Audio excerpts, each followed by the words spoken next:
Sports. We are Blackmore. We are St. Louis.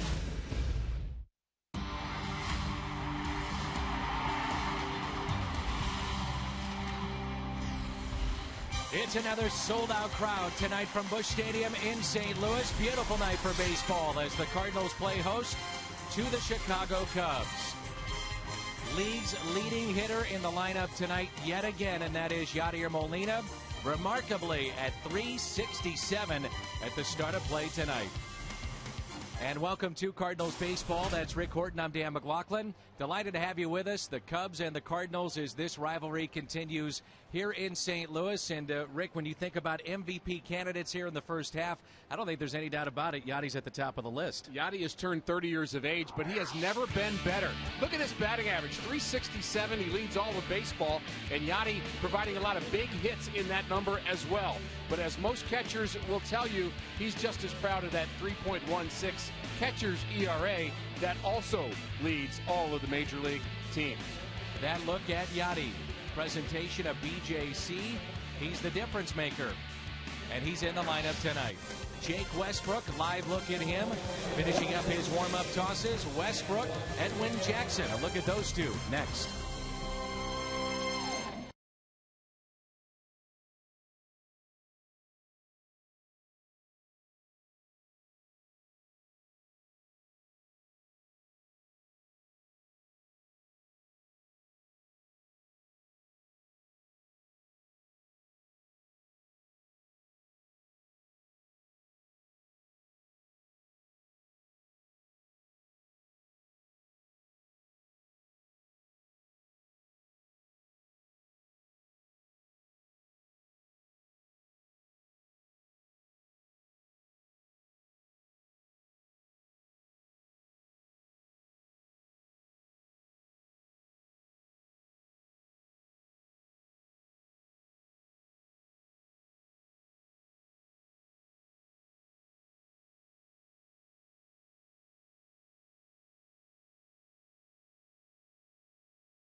Cubs and the Cardinals. Second start for Jake Westbrook since returning from the DL comes tonight, Rick. Yeah, he started against the Marlins and was so-so, went 5 innings, gave up 3 runs. Nice to have Jake back in the middle of that Cardinals rotation.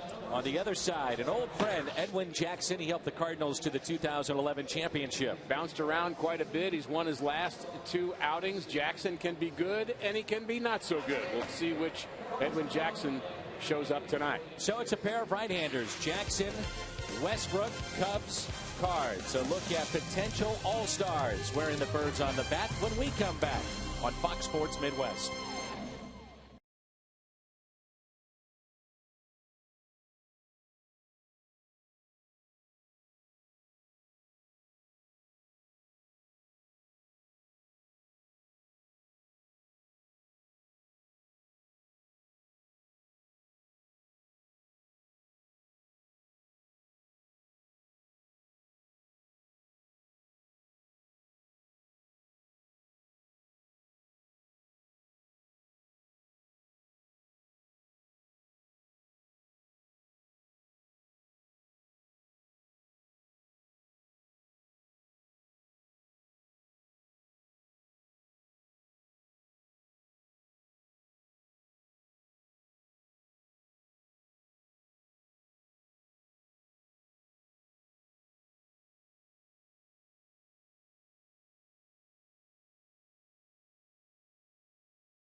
Craig, he does it again.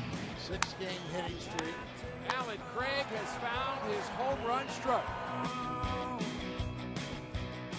Holiday goes down to get it out to deep left. Oh, it's gone. This is trouble, and oh, what a catch. Holiday makes the catch in left center. Cosma, base hit into right. This one is gone. And Cosma gets the lead man. Nice play by Pete Cosman. There's a drive. This one is gone. Cut off by Carpenter. Carpenter spins, throws. Nice play. Breeze hits it out to center field. At the track. Grand slam, David Freese. All left side, could be two. Roller, Freeze on the move. He makes that play very, very well. At the wall, goodbye. Beltran takes him deep. Big time for Beltran. Beltran fires into second. Got him. Sends it to deep center field. Goodbye. Molina and holds on. Throw by Yachty right on cue. Thank you very much. Goodbye. And what a weapon he is. Well, today, just outside Busch Stadium by the Stan the Man statue, Mayor Slay, John Mozeliak, Cardinals President Bill DeWitt, all there for a pep rally. Vote for your Cardinals, cardinals.com/vote. You can vote over 20 times. Do it right now. Do it often.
by 4 runs after 1 inning of play, but then Carlos Beltran got St. Louis on the board. That's number 17. Jump ahead to the ninth. Yachty, the Cardinals' 3rd consecutive hit. That makes it 4-2. David Freese, a chance to win it at the plate, bounces into a game-ending double play. Interference the call. Shane Robinson called for that double play. Game over. The Cubs win game number 2. Tonight, John Jay, his errorless streak on the line. 200 plus. Baseball next.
The official beer of Major League Baseball. Great times are waiting. Grab some buds. See your Mid-America Chevy dealer or log on to stlchevy.com. Dobbs Tire and Auto Centers, #1 for quality tires and expert auto service. Save big money at Menards on all your home improvement needs. And by Steak and Shake. Steak and Shake, just no equal. Jake Westbrook getting the start tonight. Adam Wainwright, the start last night. High fives with a guy that's about 5'10", the other one 6'7". And that wonderful replay we're showing you, brought to you by Plaza Tire Service. Doesn't get any better than that, Rick Horton. We see a new move every night, don't we, from Adam Wainwright? Sure I don't know how they keep track of it, frankly. Not quite as good as our broadcasters shuffle up here, but not bad.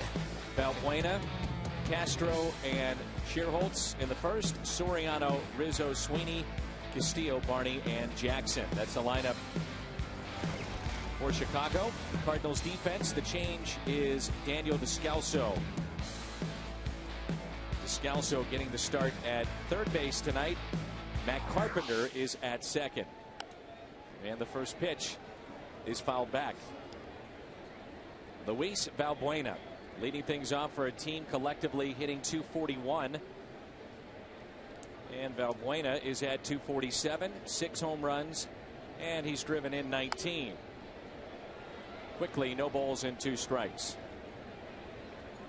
Jake Westbrook missed 5 weeks on the disabled list, had a couple of minor league starts, worked his pitch count up, was ready for 100 pitches in his first time back in the big leagues, and that again was in Miami. But the numbers very good for Jake Westbrook this season. ERA just over 2, and very efficient. And he doesn't strike out a lot of batters, and people have seen him pitch over the years know that about Jake, but he certainly gets the ground balls, and when he does not walk hitters, he wins. Here's a 1-2. Tap to the right side. It stays fair and handled easily by Alan Craig. Valbuena is out number 1. In steps Starlin Castro, who was signed out of the Dominican at the age of 16. Was back in 2006. Off to a slow start by his standards. 1 hit in this series overall at .238. 3 home runs. He's driven in 24.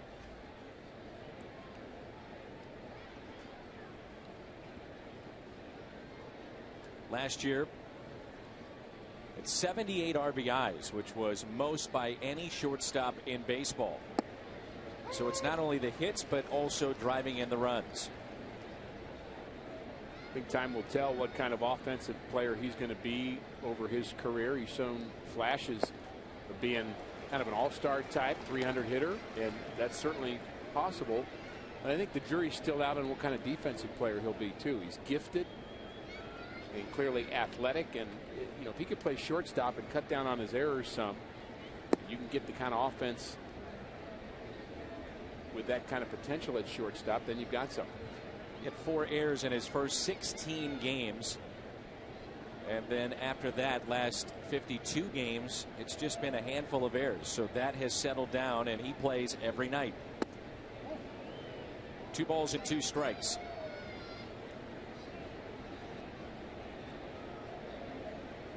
Adrian Johnson calling the balls and strikes tonight.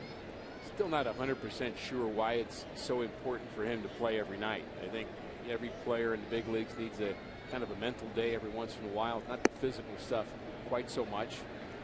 Although there are times with the travel and again playing every day that you just kind of get worn out. But you really, getting worn out is between the ears more than anything else. And especially on a team that's losing a lot, seems like an off day would do him good. Here's a 3-2 pitch. Castro, chopper to short. Pete Kozma, 2 away. It's typical Jake Westbrook. Ground ball after ground ball. Does not have overpowering stuff, but in his 44 innings of work, he has not allowed home runs.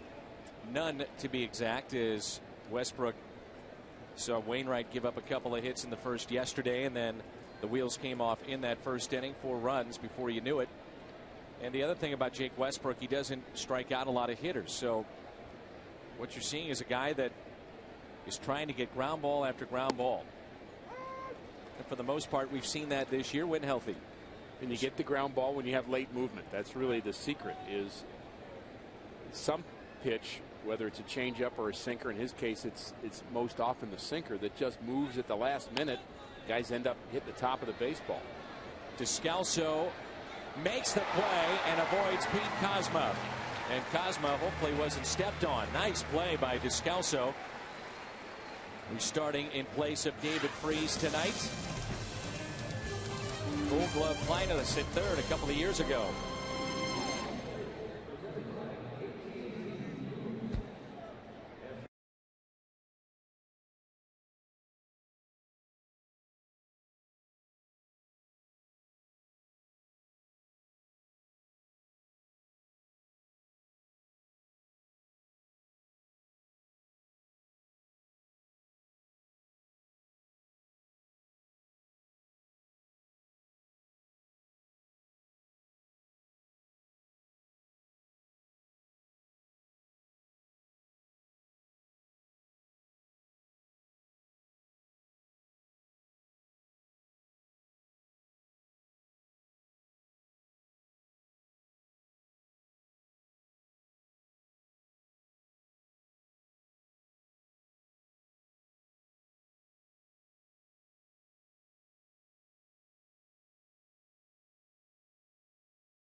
Molina, John Jay, third baseman tonight, Daniel Descalso. Then Pete Kozma, the shortstop, and Jake Westbrook. Look at the Cubs defensively. Anthony Rizzo back in there at first base. He sat last night. Highlight Darwin Barney. Errorless streak near 60 games, and he had one of 141 a year ago. It's tied a record. Edwin Jackson, the former Cardinal, you could say former a lot of different teams, and now he's with Chicago. And only 29 years of age, too, and he's one of those guys that is really a good pitcher, but when a club kind of gets down to the point of saying we're going to give you a multi-year deal, typically they've not done that. But the Cubs have decided to invest in Jackson. We first saw him when he was very young and with the Dodgers. Cardinals have beaten him 3 times. He's beaten the Cardinals once. And in his career, 73 and 79. Some flashes of brilliance, but when he gets hit hard. Carpenter is hitless in this series. Matter of fact, he's 0 for his last 15. Also a key in watching early on is velocity. We understand with Edwin Jackson this year, they've advised him to just let it go. And we know that when he does, he's mid-90s.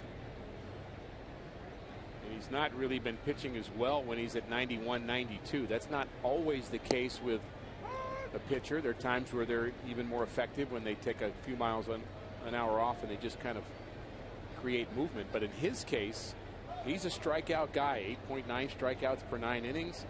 Cubs are telling him, air it out. Matt Carpenter hitting .346 here at Busch Stadium. .311 overall. And he slices one out to left field, and it drops in for a hit. Carpenter needed that as he takes the wide turn around first, and it's a leadoff base hit.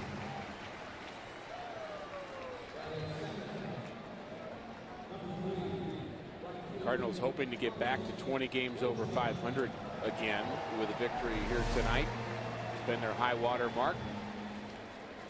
There's the location. Hands inside the ball. And serves it the other way. We've seen a lot of hits like that from Carpenter this year. Red hot Carlos Beltran, the switch hitter. 17 home runs, 3rd overall in the National League. He's 9th in RBIs with 45. The double play last night, the key for Jeff Samardzija. Cardinals, in particular, David Freese hitting into those double plays. Samardzija was good. Threw Very hard. good. He's throwing mid-90s in the 9th inning. Didn't tire at all.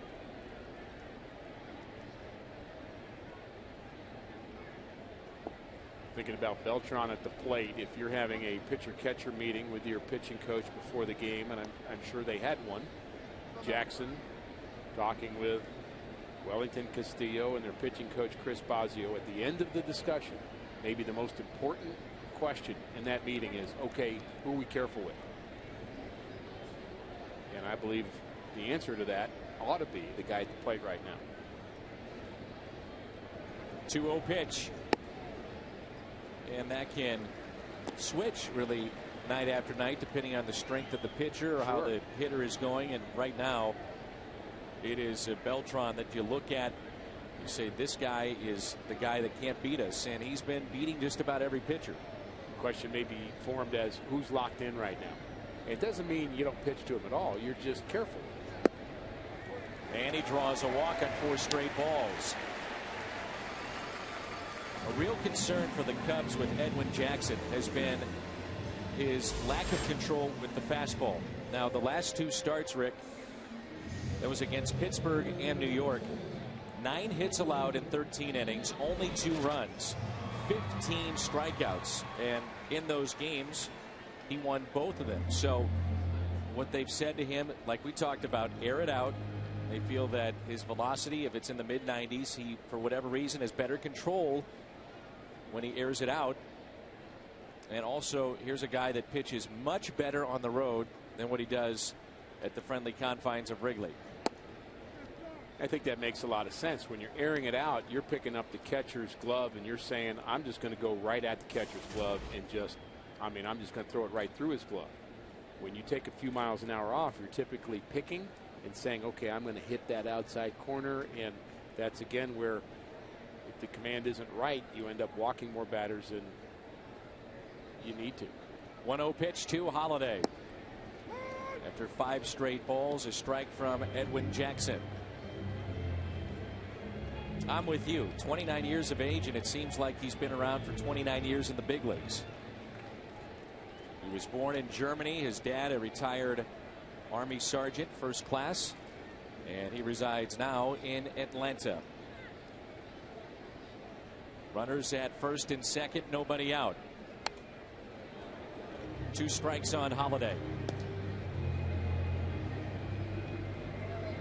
Originally drafted by the Dodgers, a 6th round pick, and when he was drafted by LA, at that time Edwin Jackson was an outfielder, and immediately they turned him into a pitcher. Saw the great arm that he possesses, and why not? Last year with Washington, and now in year 1 of a 4-year contract with the Cubs.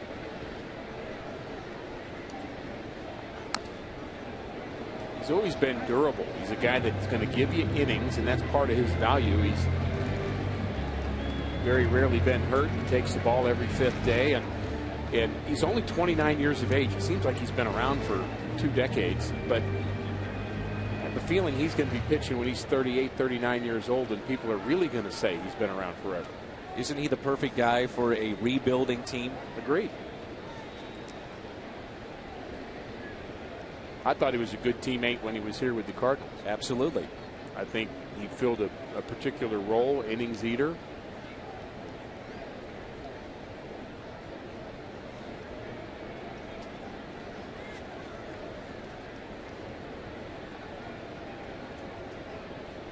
The 1-2 pitch.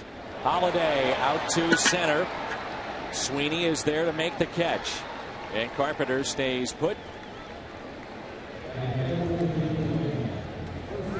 So just how many teams for Edwin Jackson? Where along the way he has thrown a no-hitter. Well, Dodgers, Tampa Bay, the Tigers for 1 season. He was an all-star then. The Diamondbacks, White Sox, Cardinals picked him up for the stretch run last year. Again, a 10-game winner with Washington, and this season with the Chicago Cubs. 12 starts with the Cardinals. He was 5-2. It's a lot of different color sleeves and baseball spikes that he has in a closet somewhere. Wonder if he saves his jerseys and hats. Someday that will have some meaning. I think of Mike Morgan as the guy. I'm not sure how many teams he played on, but very kind of similar. Mike Morgan was a decent pitcher. Kind of a good 3-4 starter on a team. He played in a lot of places, including the Cardinals. You bounce around, and some people say, well, what's wrong with the guy? Must be a bad teammate. Or the other side of that is that it's not the issues of being a good or a bad teammate. It's just the fact that a lot of people want you. And there's a young power arm that teams have really wanted to get to. Dave Duncan, I remember him talking about it all the time. Well, there's really 2 sides of that. There's the potential that you see in him when he's good, and you say, we want him. And then when you have him, you say, okay, he is good, but there are times where he's not good, and times where he's hittable, and okay, he's good, but how much money are we really willing to spend to keep him? And then another team will look at him in the store window and say, we want one of those. 1-1 pitch. Misses in. Alan Craig, 3rd overall in the National League with runners in scoring position at 423. The best is on base right now, and that's Beltran. He's at 460 to lead the league.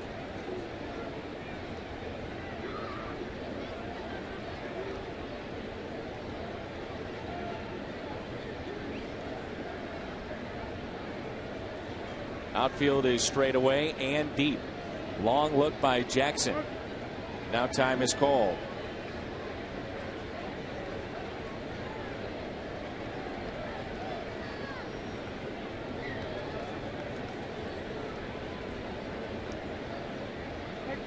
ERA at home is 6.69.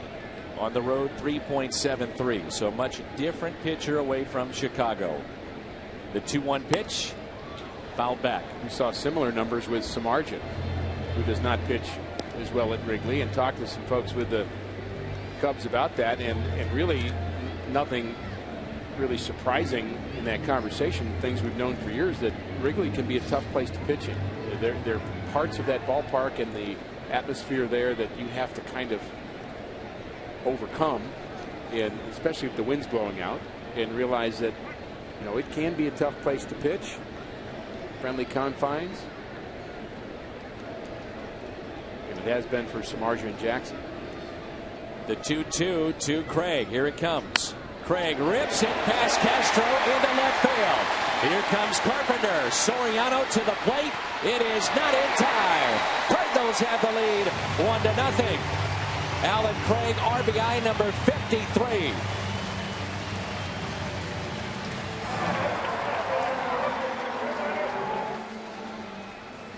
Craig, fourth in the National League in RBIs, picks up another. Not a bad throw from Soriano in right. A little bit of a loop to it, but the jump of Matt Carpenter takes a chance that Castro won't catch that. Had a good secondary lead, and hard slide into the plate. And Carpenter and Matt Holliday continue to score runs at very large rates. This is the last thing that Edwin Jackson wanted to deal with here in the first. Runners on, and Yachty at the plate. He is 8 for 12 in his career against this right-hander with a pair of home runs. The Cubs can't get him out right now. And neither can the rest of the league for the most part. In this series, Yachty is 5 for 7. And if you go back to 2011, Molina's hitting .370 against Chicago. One thing I've noticed about Yachty is how he's gotten more and more relaxed at the plate. Popped up into foul territory. Rizzo makes the catch. At the throwing error the other night, led to the run that allowed Molina to score. Later he found out that that run should not have scored. Dale Swain then was ejected in game 1. All for naught. Cardinals would win it. And then last night, odd way to end the game with the slide by Shane Robinson. And by all accounts, a good call, and no one faulting Shane Robinson for trying to create some havoc for Castro, the shortstop. And really, he had a better chance of the umpire missing the call than we had of Castro making an error throwing out David Freese at first. So worth the chance for Shane Robinson, but Field and Culbreth was right on that call, so I don't fault Shane and believe that the umpires made the right call here last night. But very odd way to end the game for sure. Edwin Jackson will lull you to sleep. One of the fastest workers, Jake Westbrook, and Jackson very slow. So going back to the slide of Shane Robinson, later Mike Matheny said he would have needed 7-foot arms to reach second base. I'm glad that Mike right away addressed it and said, you know what, right call, we move on. Yeah, and there's sometimes you got to pick your spots and what you argue, and I think after they saw the replay, they saw that the right call had been made. That's slicing down the left field line and out of play. So Shane Robinson will come off the bench tonight. John Jay in center field, 1 for 5 in this series, and he's had very good numbers against the Central Division this year, batting overall .347 inside the division.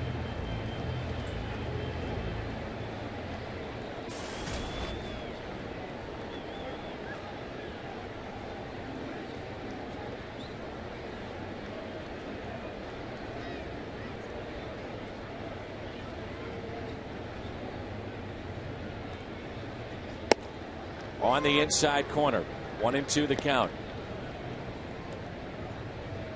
Cardinals have been back and forth. Win one, lose one. Win one, lose one. Last week and a half, 10 games or so, when they haven't collected 10 or more hits, they're 1-5 in those games.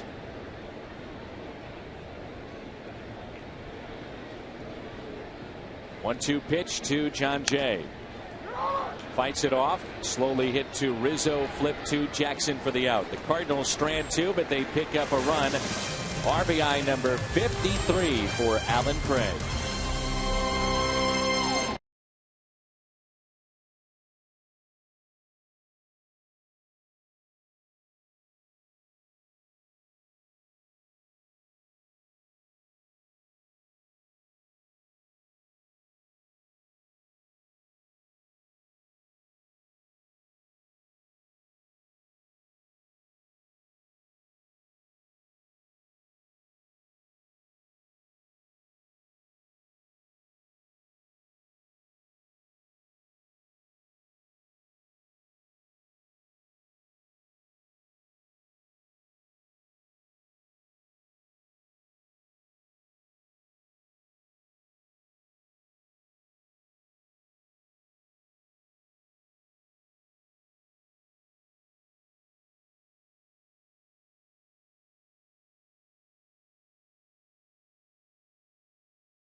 Rangers are in town. Interleague play to take on the Cardinals. Fox Saturday Baseball begins at 6.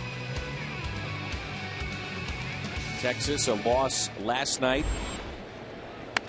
They've dropped 6 of 7. Pete Kozma makes the play. Soriano retired. 4 up, 4 down for Jake Westbrook. Should be fun to see the return of Lance Berkman. And Berkman is a guy that was counted on heavily, clearly, for the Texas Rangers going into this season. And Derek Lilliquist right now trying to figure out ways how to get that switch hitter out. Lance Berkman, who's been struggling lately. Here's Anthony Rizzo. Well, if you're a coach, you've got an eye to the game and an eye to the future.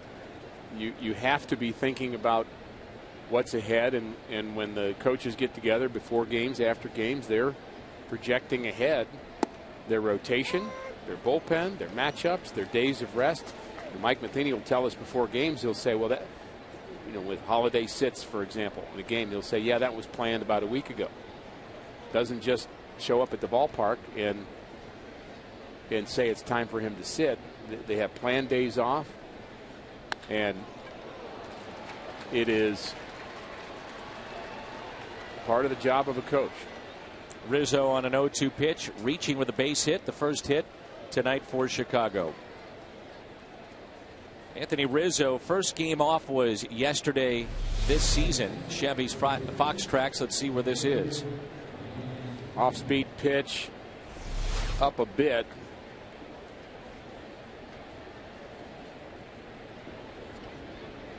Good plate coverage by Rizzo. There's Ryan Sweeney. Batting .312. David DeJesus out with an injury, so Sweeney, their everyday center fielder. Short lead at first by Rizzo. Some very nice swings here last night. He had a home run in the first inning, a double in the sixth, but really his at-bats, you could just tell he's looking to jack the ball to the right side. Kind of opens up in his swing. Pretty comfortable at the plate. Picked up late in March by Chicago after he was released by the Boston Red Sox and then called up on May 6th. So when a guy's trying to pull, they're trying to jack one, you'd think a sinker down and away would produce the desired ground ball from a pitcher like Jake Westbrook. My guess is he'll stay away from it. Here's a 1-0 pitch. 1 ball, 1 strike. After that first inning for Adam Wainwright last night, really settled in. He noticed warming up in the second inning that there was a mechanical flaw that he had been really fighting in the first, and after that first inning, the Cub did not get to third base. Kept his team in the game, gave the Cardinals a chance to win. Here's a ground ball to second. Can they turn 2? No. Carpenter never had a grip on it. Throws it into left field. The 6th there on Matt Carpenter. And the runners are now at second and third.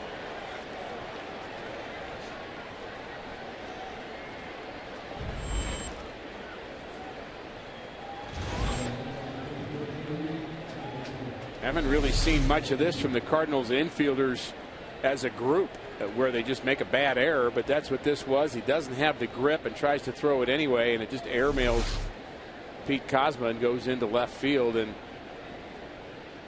Cardinals infield has been very sure-handed, but they've also been good with the throws. Not a lot of throwing errors from Kozma, Breeze, Descalzo, and Carpenter.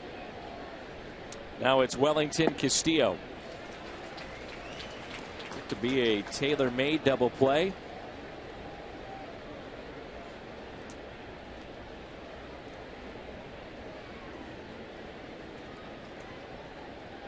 Castillo hitting just .204 on the road, nearly .300 at Wrigley.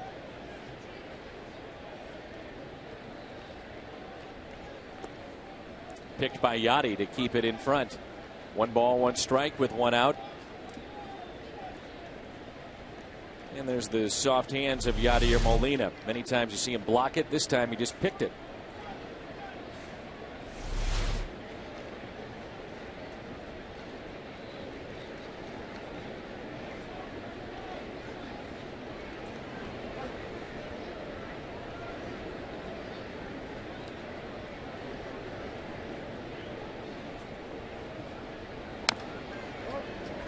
Jake Westbrook last Friday night. First start since May 8th. 5-4 loss to Miami. 5 runs, 8 hits in 5 innings in his return to the rotation for St. Louis. Tenderness in his elbow. And he's been around a long time. There were some that thought he would go see Dr. James Andrews. That's never good when you hear those words. And we showed up at the park one day and they delayed and canceled that trip, and he said he felt a little bit better, thought he could kind of come back. Kind of needs a strikeout here in this situation with the Cardinals infield playing back. Not really his forte. And really it was good news all the way around that Jake could start that rehab a couple weeks later. And as he said many times publicly, he said, look, I've thrown a lot of pitches. My arm gets sore. I mean, it just does. I got a bad elbow a lot, so I just keep pitching through it. Count runs full. And the key is to know the difference between injury and soreness. And that is one of the toughest things for a pitcher to learn, especially a young one. And the starters have had their issues here. Last 5 games, bullpen's been outstanding.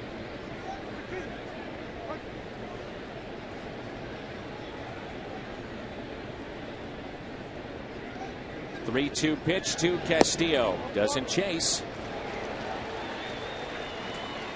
So instead of being out of the inning, it's bases loaded, 1 out, and Darwin Barney, the 8th place hitter. Not the worst of results right there, because you do set up the double play possibility in the infield. Barney does run well. Jake gets a lot of ground balls, so first base open. That walk, not a big problem. Barney, little floater into center. Jay racing in, makes the catch, fires it to the plate, and it's a double play. No, he couldn't hold on. The Cubs have tied it up.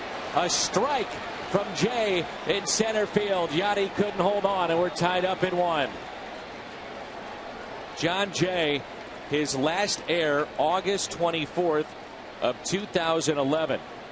So 215 game errorless streak. That's second only to Curt Flood in Cardinal history. He had 222 back in 1967.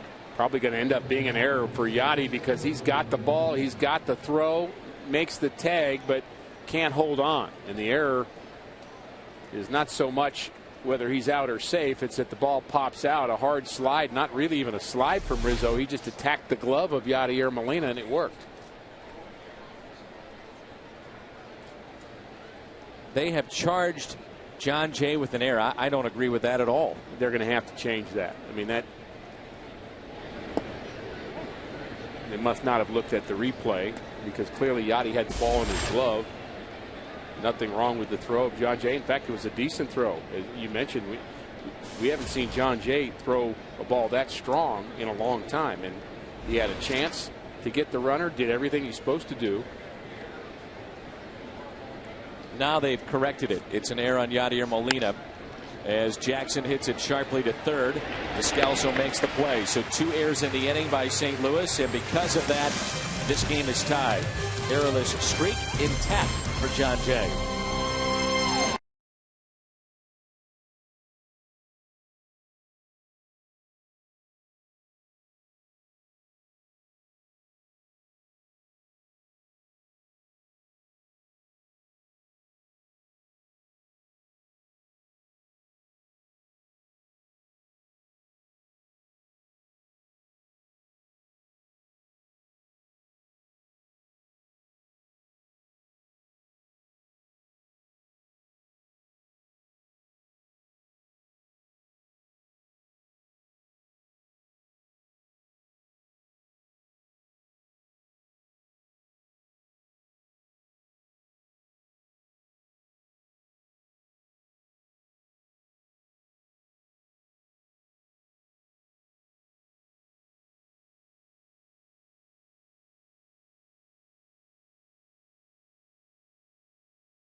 Losses after he grounded out to end top half of this inning. Toyota keys to the game. First 11 starts, ton of hits given up. Last 2 starts a lot better for Edwin Jackson, and they have talked about again his fastball command, and he possesses, and we saw it in St. Louis at times, Rick, just a nasty slider, and that's been very, very effective. Yeah, that's his really his put away pitch when that's right. Does throw hard, as we've mentioned, but the breaker to go along with it is really where he picks up the strikeouts. And we saw video of his shutout that he threw when he was in the American League, his no-hitter, and they were some of the nastiest breakers you'd ever want to see, and that's why he did it. Now, he walked a lot of games in that no-hitter, and I believe it was with the Tigers when he threw it, but the slider really the nasty put-away pitch. Last time that we saw Edwin Jackson, he was with Washington late last season, and the Cardinals roughed him up in September. And maybe that kind of set the stage for things to come in that 5-game series that we saw in postseason play as Yachty went deep.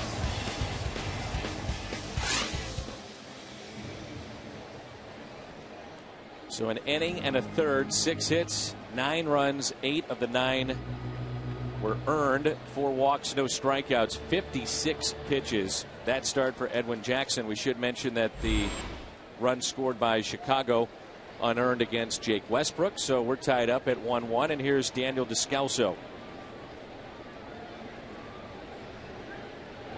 And I'm glad they got the clarification right, and the error is Yadier Molina's and not John Jay's. You mentioned his streak, 215 games without an error.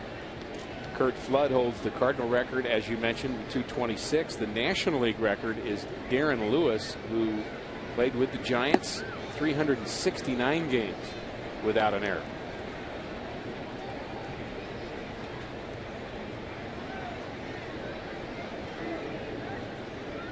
Descalso with 5 base hits. His last 2 games, and when he starts, he does produce. His average at 294. Hits it out to left. Soriano makes the catch. 1 away.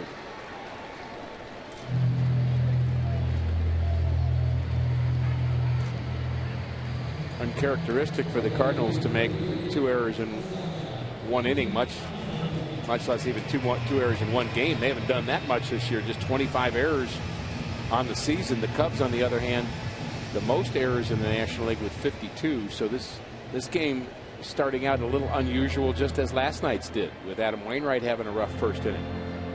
Yeah, the Cubs starters, for the most part, have not been the major issue with Chicago. Matter of fact, they have 42 quality starts, 4th most in the National League.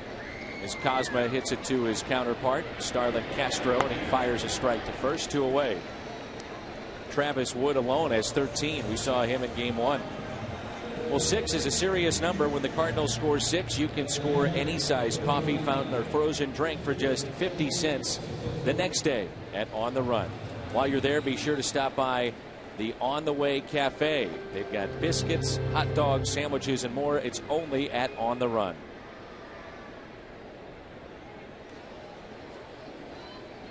Only the 4th time this year that the Cardinals have made 2 errors in an inning.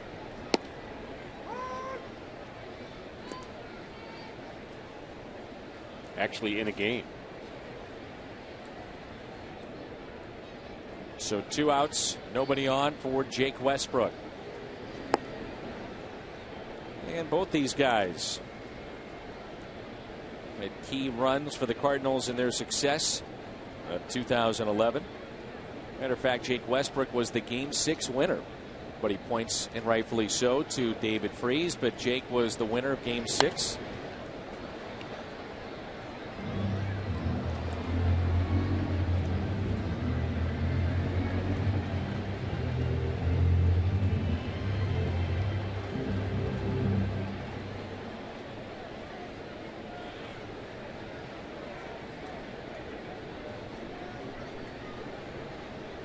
One ball and 2 strikes on Westbrook.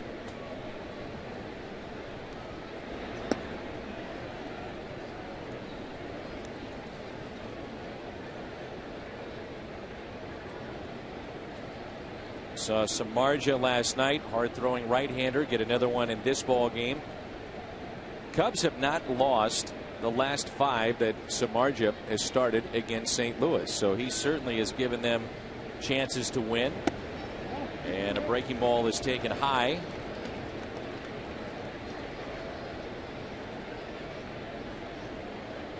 And the count runs to 3-2.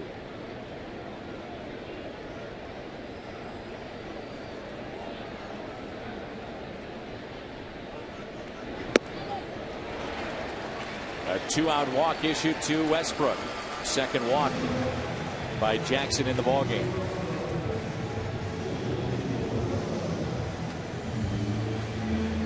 That'll drive the pitcher crazy, but it also drives a pitching coach crazy. All he's trying to do is throw a strike there. He's not really worried about Jake Westbrook. Jake's average at 133. Kind of adds to the gray hairs a bit. He's got to have a lot of patience to be a pitching coach. It's Chris Bosio, former major leaguer. As Carpenter hits it out to left again. This time it's caught by Soriano with a little hop, a little flare.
Matt Carpenter snapped an 0-for-15 skid with a line drive to left back in the first, and with more on his offense, his contributions. Let's check in with Jim Hayes. Jim. Yeah, Dan, he was in a 3-for-26 stretch coming into the ball game, and he told me earlier today he wasn't stressing. He pointed out that in April he had gone through a 3-for-24 and got out of that just fine. I asked him about the possibility of being an all-star, and he said he's not thinking about it. He says he already has a flight booked for Fort Worth, Texas during the All-Star break with his wife. They're going to be looking for a house. He said if it happens, it'll be a great surprise, and then he'll change his plans. But right now, he's not thinking about it. I'm going to say you better change those flight plans. And I'm going to say I don't believe that for a second, that he's not thinking about it. I don't know how you don't. I agree with that, for sure. And I believe he's telling himself not to think about it. And I believe his coaches are telling him not to think about it. And I'm going to say he's not dwelling on it. But to say that the thought is completely out of his mind is next to impossible. Luis Valbuena, 1 ball, 1 strike. That's taken for a ball outside, 2-1. Think of a number of teammates over the year that would say that they'd never read the papers because they don't care what people say. I never read the paper, but they sure would know every word that was written about them in every paper in America. So did you read the papers? I'm going to say I did. And I'm assuming at times there were some things that were not very flattering in your direction. Yeah, I mean, you get the good, you get the bad, but the guys that would say that they didn't pay attention to it yet, you kind of test them on it, and you knew they really did. Sure. So it's kind of a mindset. You have to play little games with yourself. And that's a base hit into center field. Valbuena now with a 6-game hitting streak. And speaking of All-Stars, it's our Twitter poll. How many Cardinals will make the All-Star roster this year? Good question. It's brought to you by AT&T. And there are an awful lot of choices for Bruce Bochy and the fans right now. Bruce Bochy will have the National League, virtue of winning the pennant. That's complicated, so study this. Get the right numbers. 0 to 1, 2 to 3, 4 to 5, 6 or more. You want your Twitter poll vote? Enjoyed the Twitter poll all year. They pitch out, and goodbye. That's automatic. The pitch out to Starlin Castro, and Valbuena gunned down by Molina. Not a very good lead, if you will, from Jake Westbrook, but Yachty more than makes up with that with a gun and a cannon and a rocket to second base. Out by a mile. Our Hyundai replay. That's not even fair. A quick delivery to the plate, a pitch out, and Yadier Molina. How's the guy going to steal second under those circumstances? Castro chops it to first, and Westbrook is there for out number 2. Talking about Nate Schierholtz being the All-Star rep from Chicago. Right now riding a 10-game hitting streak. Former Giant that's won a couple of World Series with San Francisco. Originally picked by San Francisco in 2003 in the second round, and he's had a solid year. Signed as a free agent, hitting .297 at the start of play tonight.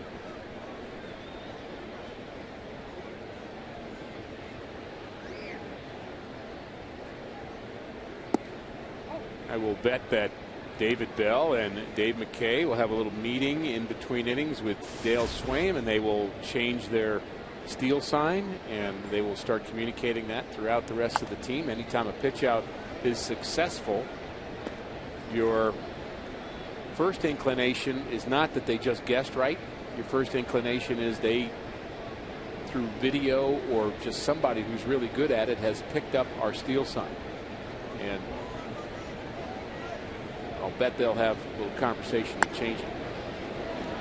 How often, Rick, did Whitey change up the signs? And not to say that you were intimately involved in those discussions because you're a pitcher. Never had to know him, but he would have them at team meetings. I would say every week or two, and maybe not so much every series, maybe every homestand you might change it. But and a lot of times you're just changing the indicator as opposed to changing what the actual sign is. You're changing what is the pre-sign or the indicator more than the actual sign. What about when you face a former teammate? And that would be the other case. You trade or you make a trade. And the second you make a trade, especially if he's on the other team, you would have to change him then. There's a funny occurrence in Atlanta that there was a trade with Oberkfell from the Cardinals to the Braves. Now, Obi tells his story, and Andy Van Slyke denies it, but Obi said to Andy, who was the runner at third base in a squeeze situation, he said Chuck Tanner told Andy, "We got your squeeze sign." And Andy said, "No, we changed it today." And he told Obi. Now, I don't know if that's true or not. 1-1 in St. Louis. I know that.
Is brought to you by Schnucks, your neighborhood hometown grocer.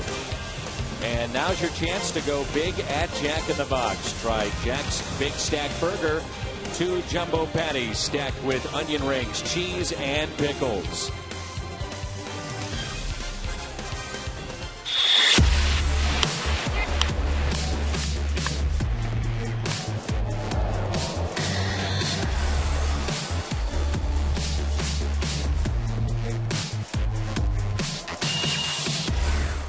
Carlos Beltran leads it off for St. Louis. How about Carlos? 17 home runs. Now he has hit 49 as a Cardinal.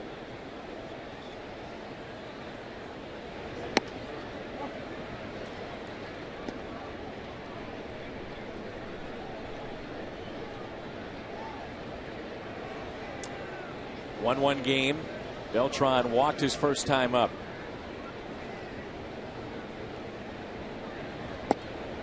Carlos has gotten to 49 home runs in 795 at bats. The fastest to 50 in St. Louis, no surprise, Mark McGwire at 341.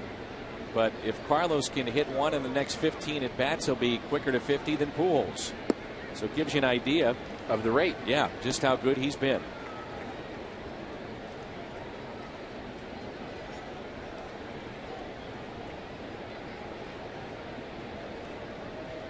Had a lot of talk this season about how good the Cardinals are with runners in scoring position, and Beltran's been the best.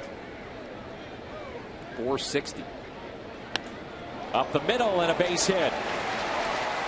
Off speed pitch left up in the zone, and Beltran, it's a single into center field. Well, Edwin Jackson knows about what we saw over the weekend with Mr. Cobb of Tampa Bay, because when he was in Tampa Bay, watch Jackson. See how quickly he turned? Yeah. He had a similar incident when he was pitching with Tampa Bay. So he's not a stranger to a comebacker in those scary moments. And a lot of talk around Major League Baseball about getting the inner lining of the hat for the pitchers with some type of padding to hopefully curtail major injuries. We talked about it with the folks down in Miami, and evidently Cliff Floyd, a former player who does some post-game work for the Miami Marlins, is part of a group that's developing a product that will do just that, that could be used by pitchers as kind of an extra lining to protect, you know, obviously very sensitive areas of the head, and whether or not that's actually going to fly or his is going to be the one that works, we don't know. But I think there's a lot of movement in that direction, and really, why not? I mean, we've tried to do some things in baseball to protect players, and the helmets that the first and third base coaches have now is, you know, there's nothing wrong with them doing that, but they're so much further away from home plate than the pitcher is, and so much less vulnerable than the pitcher is. And I think the same thing about some of the fans in the first row. As an aside, we implore fans to be very aware. If you get good seats, that's good, enjoy them, but watch the baseball and don't be afraid to duck.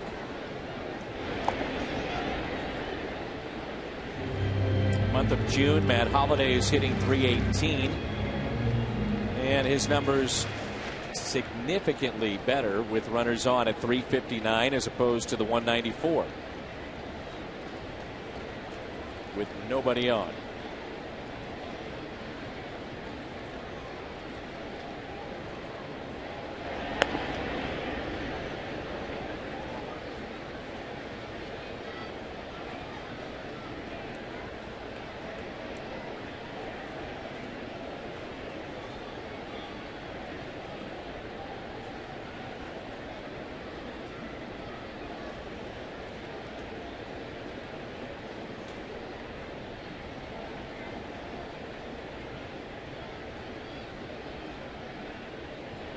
One pitch to Holliday.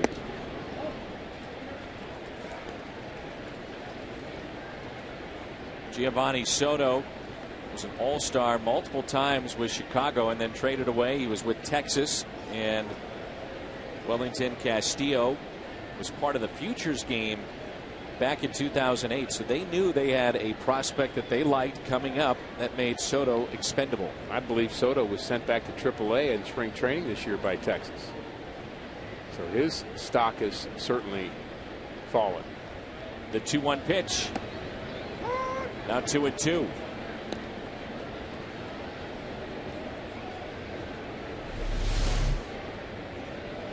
Bit of a hanging breaking ball right here that actually backs up and just catches a piece of the inside corner. Holliday has had a couple of calls within the last week that he hasn't been too happy with.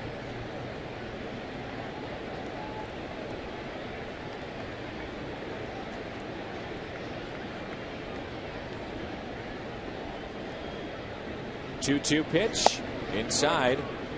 Difference in this game so far, the Cardinals with 2 errors, and that was in the second inning that led to a run. Cardinals have not committed an error in the last 4 games prior to tonight. Still the total of 27. That's the best total, fewest errors in the National League. Jackson and Castillo have had a hard time getting on the same page. Number of times shaking off this inning. See if they start Beltran. They do. The 3-2 pitch grounded up the middle.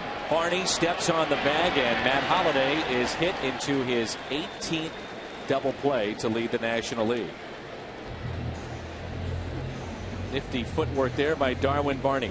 Yeah, some bad luck. Yeah, some bad luck too for Holliday because he hits the ball up the middle, and that just happens to be where the second baseman is because of Beltran running. He's going to go cover the bag. He's already pretty close to the bag, but he's making a movement towards it.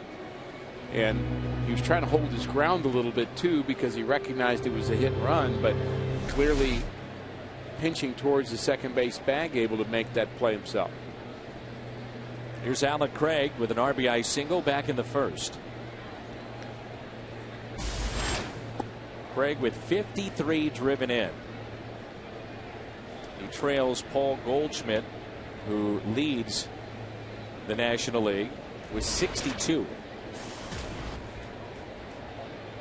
The amazing part of this year for Craig is the RBIs and yet the lack of home runs. 6 home runs, 53 driven in.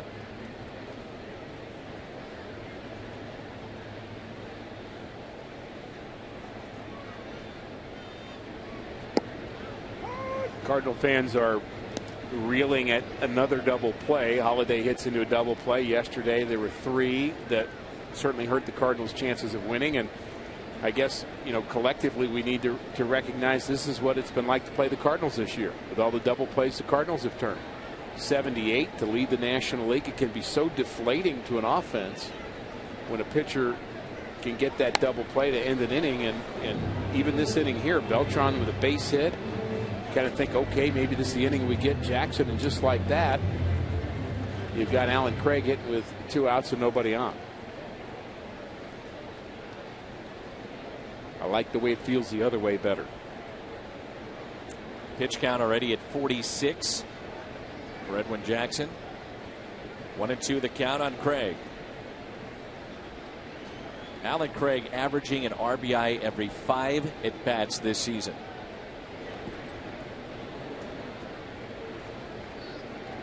And I guess we really shouldn't be all that surprised. He did it last year, did it the year before, and then you look in the minor leagues, he did it there too.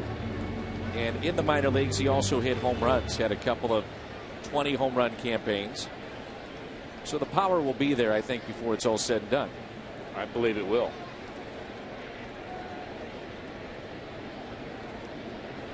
So second most in the National League with those double plays.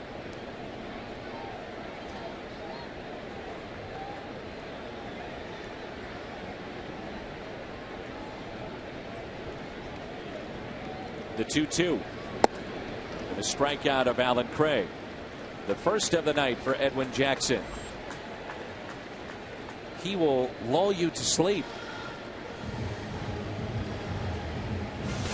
And lulls you to sleep because he's pitching so slowly between pitches.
Derby mobile game from MLB.com. You can download it for free on your mobile devices right now at MLB.com.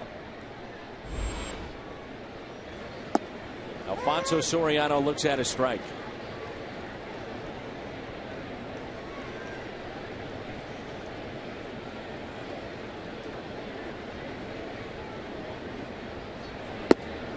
You know who's taking over the Dodgers Twitter feed tonight? I do not. This is very cool. The great Vin Scully. Really? He is tweeting game 2 of the Dodgers and the Yankees. And immediately he started to trend on Twitter. One of his first tweets was, I broadcast the Yankee-Dodger World Series in 53, 55, 56, 63, and 81. No way I could have imagined tweeting a game from the great Vin Scully. So even Vin is on Twitter tonight. 2-2 on Soriano. And he, I assume, is still doing the simulcast where he does radio and TV at the same time, which is very unusual and difficult to do because you've got certainly different audiences when you have the pictures and when you don't. And now he's got another audience. Very cool. The 2-2 pitch is pulled foul. Going through some of the tweets right now, and he was asked about the greatest player of all time. His response, I can't say, but the best player I ever saw was Willie Mays. Statistically, Mickey Mantle might have been better. You know, you have a guy with that perspective and has seen all these players. Pretty amazing to see and listen and hear the stories that he has. That's pulled foul.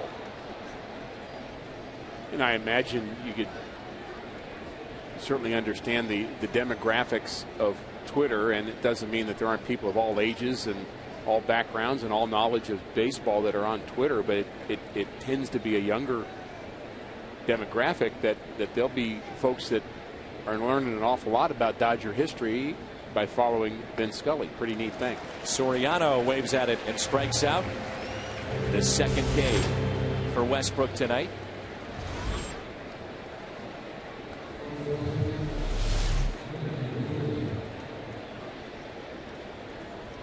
Soriano, for some reason, does not hit Jake Westbrook well. He's a low ball hitter, and you think that he would, but he really chased a pitch that wasn't even close to the strike zone there. Now it's Anthony Rizzo. Holds the hands low, and Anthony Rizzo, young career already, has been with the Boston Red Sox, San Diego. Then Andrew Kashner, the hard-throwing right-hander, went to the Padres, and Theo Epstein picked up Rizzo again. Originally drafted him with the Red Sox and then traded away. Just signed a 7-year deal with options for years 8 and 9. The trend in baseball, try to lock up that young talent. Cubs have done that. That's pulled foul. You make a commitment like that nearly a decade, potentially. Well, you better believe in this guy both on and off the field. Yeah, it's risky business to do that, to lock up a young player. But if you really see that their downside is only but so far down, you know, you're going to make some mistakes with that. But over the long haul, if you do it 5 times and you miss once, you're still probably going to come out economically. Much Westbrook better. Misses on that pitch and hits Rizzo.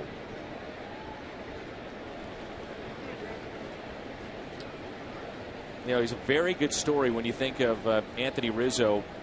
And Theo Epstein pointed to the fact that they've gotten to know the Rizzo family and Rizzo himself, obviously, as he was hit by this pitch. He's a cancer survivor, diagnosed with Hodgkin's lymphoma when he was a minor leaguer in Boston. And his grandmother had cancer at the time. Since his past, they've begun the Rizzo Family Foundation. They just had a fundraiser in the offseason, raised over $100 grand for that foundation. There's Ryan Sweeney. And right when it happened, Theo Epstein took Rizzo into the clubhouse of the Red Sox to go meet John Lester, who also is a cancer survivor.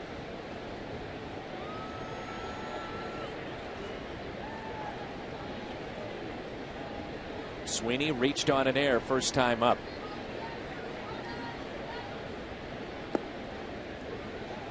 And there'll be some conspiracy theorists that may be thinking that Rizzo getting hit by that pitch may have something to do with the hard play at the plate when he knocked the ball out of the glove of Yadier Molina. Very hard, kind of kicked his glove, and I wouldn't be surprised if the conspiracy theorists might be right this time. Not saying for sure, but two-strike pitch. Well, I just think that the Cardinals weren't too happy with that particular play. It was not a normal slide. It was almost as if he kicked Yachty, which is, you know, it's not horrible. And no, 2 strikes is not a normal time to be doing that.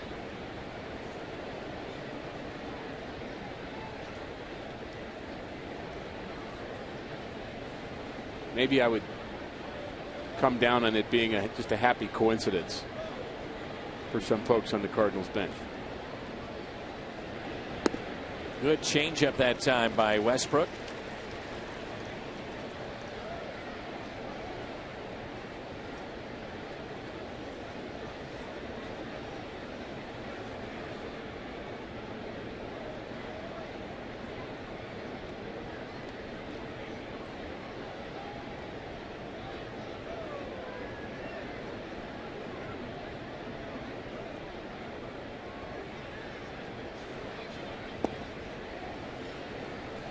Were you a Sopranos fan?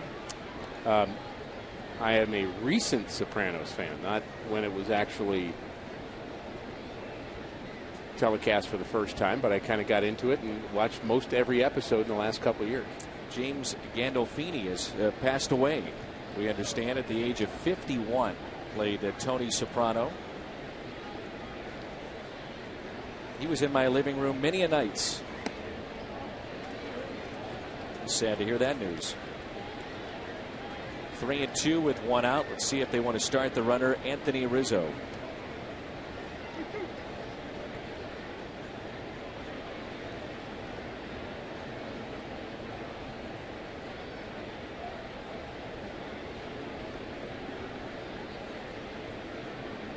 Runner goes. It's a ground ball, and Cosma cuts it off.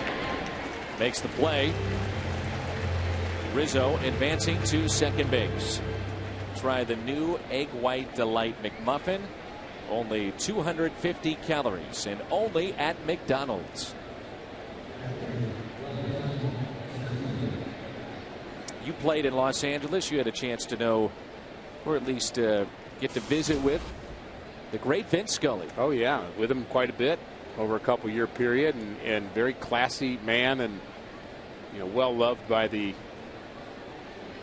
Dodger Nation equivalent. They don't call it that, but the Dodger fan base really spreads throughout the country because of their New York derivative. I think you've got a lot of people that are Dodger fans really all over, and a lot like the Cardinal fans that tend to be spread out as well. But you can't find somebody to say something bad about Vince Scully, nor should they.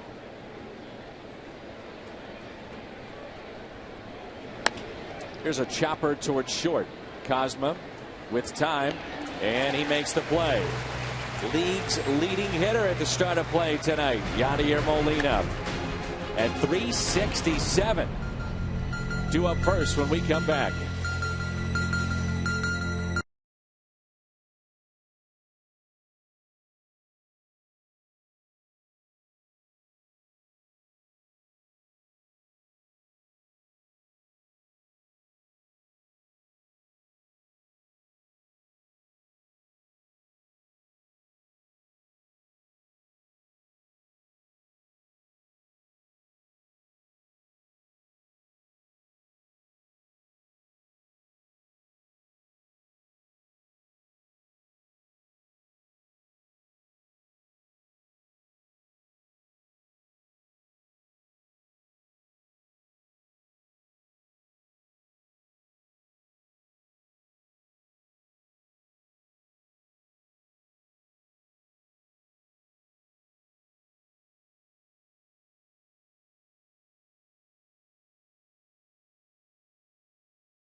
For the Cubs off of Jake Westbrook, making his second start off the disabled list. We're at Busch Stadium, and we've had a couple of hard slides at the plate already in this series. And the first one was Yadier Molina, who goes in hard, and a little extra action there against Travis Wood. And then this time it's a little beeline to the right to make sure that Rizzo collides with Yadier Molina, and that knocks the ball out of Molina's hands and leads to the Cubs' lone run. And perhaps a coincidence that Rizzo was hit by a pitch in the last inning, and I do think, Dan, as you mentioned, it was 2 strikes, so I don't think that it probably was a purposeful thing, but certainly when you have plays at the plate, catchers are very vulnerable in both cases. In fact, the Cubs was their pitcher covering home, Travis Wood. And the frustration of the Cubs on that particular play at the plate was not just that Yadi slid in hard, but that for some reason he was called safe, which even Yadi didn't think he was safe. Oh, he was asked right after the game. He said, no, very simply, I was out. Made the wrong call and moved on. 1-1 game here in the home half of the 4th, and that's inside to Yadi. All right. All right, Horton. Starting to lean towards that direction of what you're saying. I'm not saying, and coincidence, maybe. I'm just saying that for the conspiracy theorists, they've got some fodder. Well, don't be a conspiracy theorist guy. Just come out and say it. Well, the only person that knows is Edwin Jackson right now, for sure. And the umpire is forced to guess. Yep. And that's the worst part about these situations.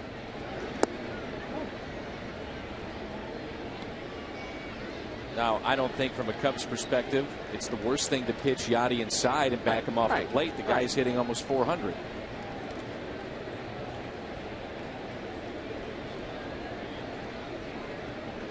Couldn't disagree with that. Here's a 2-0 pitch. Well, Jim Hayes, what do you have for us on the league's leading hitter, Yadier Molina? Yeah, over the last few days, Yadi's been asked about first leading the National League, then all of Major League Baseball in hitting. His response, next question. He's glad to talk about Cardinal pitching, the team. He just doesn't want the focus to be on his individual stats, guys. Well, at some point, he will be asked about it again and again and again. It's just part of the territory when you're hitting 367 on the team that has the best record in baseball. And oh, by the way, you're arguably the best defensive player too. Well, it's a historic start, right, for Yadier Molina. This is not just kind of a decent start, a good start.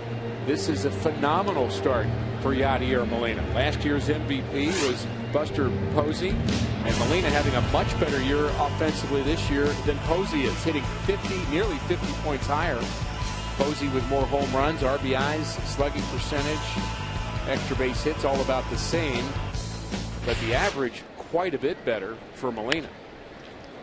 Couple of hops towards third. Then the question becomes, what's the value on a defensive player? Meaning, when you look at Buster Posey and take out the offense and then look at Molina, if they're both fairly similar offensively, what is Yadi's value to a club with what he does defensively? Well, I think the value that he comes to the point where you'd rather have him than Posey at this point, with those numbers all being equal. And I think that becomes a dollar and cents question at some point. And if push comes to shove, you want to say who's the MVP, you've got to think about defense. And I think that's part of the reason why Cabrera a year ago wins a Triple Crown, but there's a lot of talk and question, is he the MVP or is Trout the MVP? Because Carrera was not the defensive player that Trout was. So I think it's a reasonable question to ask, and you're going to weigh defense. There's some new stats coming in vogue about runs saved from a defensive point of view, which I think has a lot of merit. And runs batted in and home runs are what we kind of get excited about. Runs saved, we just kind of go ho hum. But it's the same thing. It's still a run, isn't it? And that's my point, is that when you look at the voters, the writers, it's very easy just to look at the big numbers and not take into account what a guy means defensively. Here's John Jay at the plate. But I would say writers, and you just give them some credit. I think they're attempting to be credit they deserve. They're more on the cutting edge of some of the new sabermetric models that will kind of equate defense and offense a little bit better. And I think we're still learning from them. They're kind of trying to find a way to incorporate that into the game of baseball at a reasonable speed. You don't want to go full bore into it, but I think it has a lot of merit. 2-1 pitch to Jay. Hit out of play. Another huge crowd here tonight at Busch Stadium for game number 3. The Cards and the Cubs. This weekend, big crowds expected with Texas in town. If you don't have a ticket for Sunday night, you may want to get one because it's Yu Darvish and Adam Wainwright. Two of the best righties in baseball. 2-2. Hit left side. Valbuena. He's been busy tonight. 2 away. After this weekend, we head out on the road. We'll come back. We'll face the Marlins for a series beginning on July 5th. The 5th, the 6th, and the 7th. On that Friday night, the Mike Shannon talking bobblehead. There it is, the Mike Shannon bobblehead. He has our TV feed up there, and I wonder what he thinks when he sees that bobblehead. Mike Shannon's bobblehead that Friday night. You can only imagine what Mike thinks about that bobblehead. He is so much fun to be around. If you think about the times that we have spent with him, I mean, just never a dull moment when you get to be with Mike Shannon. He spans so many decades of Cardinal baseball and so many different managerial regimes and kind of the good years, the bad years, the good years, the bad years, and he's kind of been through it all. Player, front office, right, and broadcaster. Here's Descalso with 2 down and nobody on. Daniel flied out to left, first time up.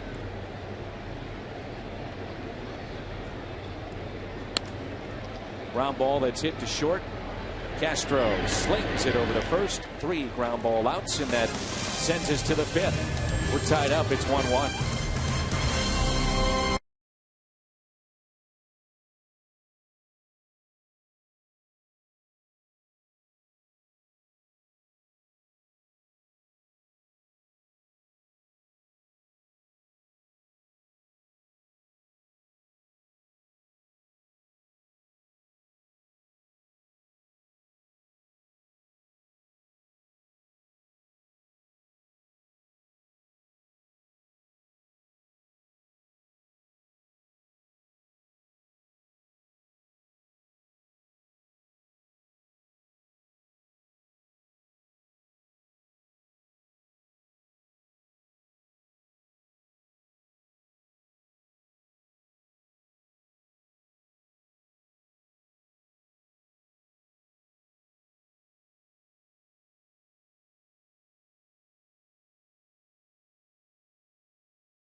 In St. Louis.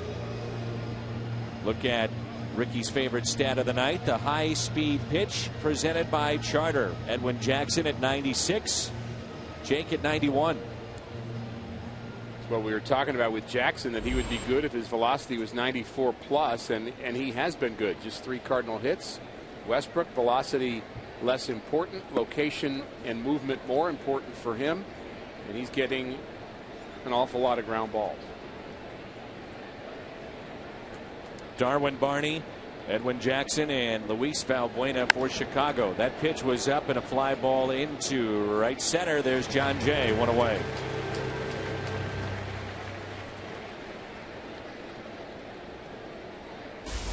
Last base hit given up by Westbrook was the single. Third inning to Valbuena. Then he was erased, caught stealing. And here's Edwin Jackson.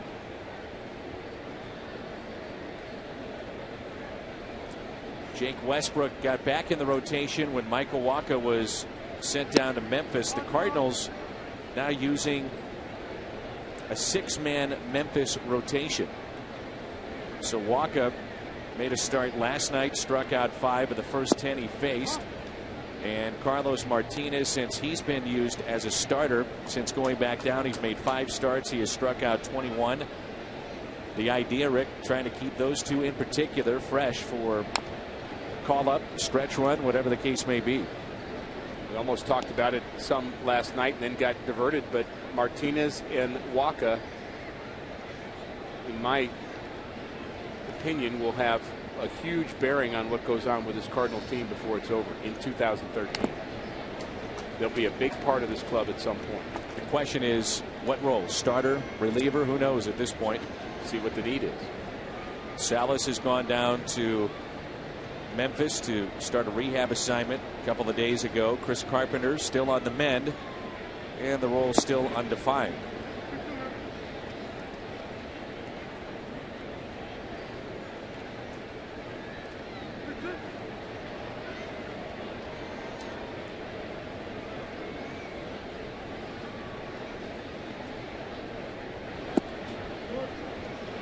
And that's ball 4.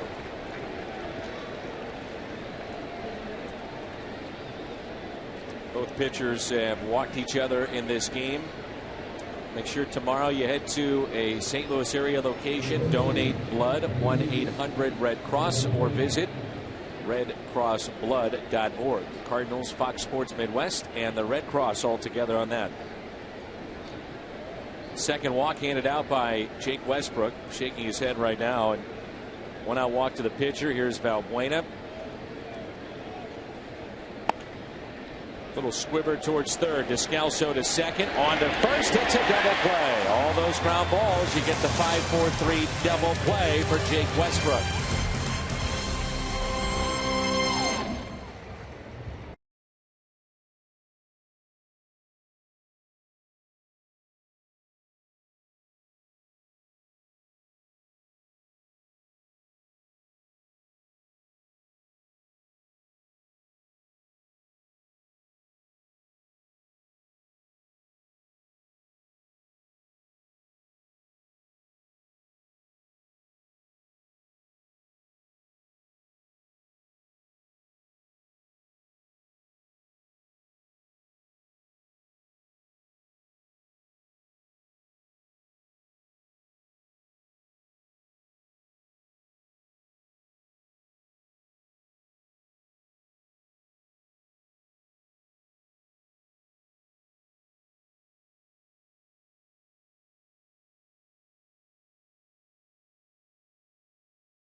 At Phillips 66 with 8 gallons or more. Now until June 30th, you'll receive up to 50% off on a pair of tickets to a Cardinals home game. Visit Cardinals.com/Phillips66. Bronson Arroyo made the start for for Cincinnati tonight against Pittsburgh. He goes 7 innings, 6 hits, walked 3. Cingrani in for the Reds as they trail 1-0 to the Pirates.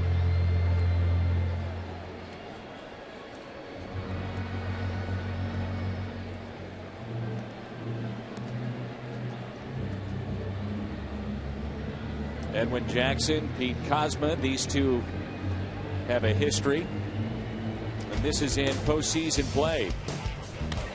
Kozma, a home run off of Edwin Jackson. That came in Washington. Kozma had an outstanding postseason, really came into his own. And facing each other here tonight, the third game of this series. And Kozma bounced out his first time, and Edwin Jackson, and I believe I have this story correct. You think about 2011 and Jackson being a member of the Cardinals, and game 6 against the Texas Rangers, Darren Oliver goes to the mound to face Descalso, Jay, and the Cardinals were out of pinch hitters, and they may have used Edwin Jackson to make potentially the last out of the World Series had Jay and Descalso not reached base. But Tony La Russa, when they both had base hits against Oliver, sent up Kyle Roche to bunt. And the Cardinals, we know what they did from there. But imagine that footnote and what that final story would have been of that World Series had Descalso and Jay not contributed their hits and of course, all the great things that followed. Instead of talking about David Freese, and he'll be remembered forever, Cardinals history and what he did in 2011, but we're also probably talking about the bullpen snafu and the embarrassment that was at that time and costly in the World Series. Instead, though, Tony La Russa walks away having gone to 3 World Series with the Cardinals and winning 2 of them. Hall of Famer anyway, yeah. But that was certainly would have been a kind of a bad way to go out. Tough thing on his record for sure, and you wonder whether he would have gone out or not. Apparently, he had told just a few people, and I mean maybe 2 people, 3 people, that this was it. So he knew one way or another that this season was going to be his last in 2011. However, following up on your point would be, I'm not sure I could leave like this, and I've got the power to change my mind if I want to. As Kozma hits it in the air down the left field line. You believe Tony's done? Talking about putting you on the spot. Yeah, I believe at this point in time he thinks he's done, but it's certainly possible that somebody will make him an offer he can't refuse.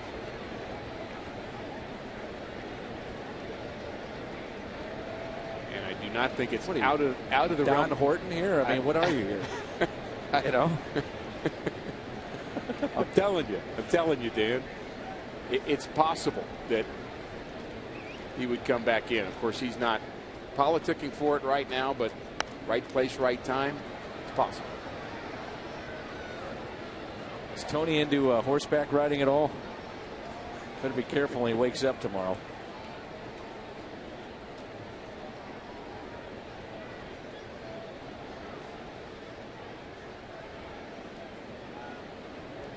Godfather reference, Rick. It's an all-timer. I'm with you. It's my favorite.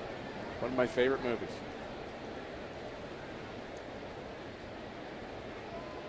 Here's a 2-2. That pitch was up, and Kozma hits it out to center. Sweeney backs up, and he makes the catch for out number 1. Nice pitcher's duel here at Busch Stadium. Only 5 hits in this game. Jackson has settled down, a bit rocky in the first inning. 3 Cardinal runners and a run in that inning. And just an unearned run against Jake Westbrook, who will now bat with 1 out. So the fans like pitching. You've come to the right place. They just can't get each other out very well.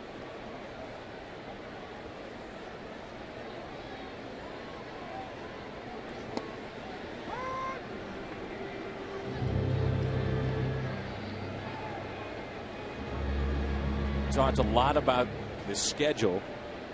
Cardinals a chance to get that separation with the Mets Miami and now Chicago, all teams that are under the 500 mark, as Rizzo has an easy play.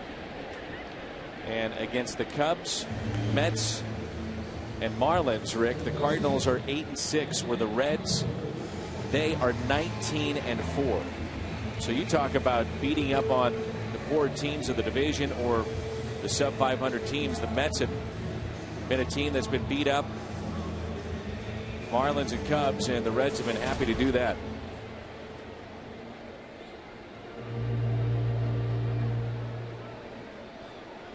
Reds and Pirates, I don't think they're going anywhere. And in some ways, I'm really hoping that the Pirates finish above 500 more than anything else. Still like to see that happen for the city and for that franchise. And I think they've learned some things over the last couple of years. I just kind of don't think they're going to fade the same way. They've got a rookie Garrett Cole that's been called up from the minor leagues. Prospect that they believe is going to be a big part of their rotation in the future. And they have Liriano back, healthy. He's pitched some good games the last couple of weeks. So Pirates are going to be in it, I believe. Matt Carpenter tonight. He is 1 for 2. Liner to left field, scored a run back in the first. RBI by Craig. Also flied out to left.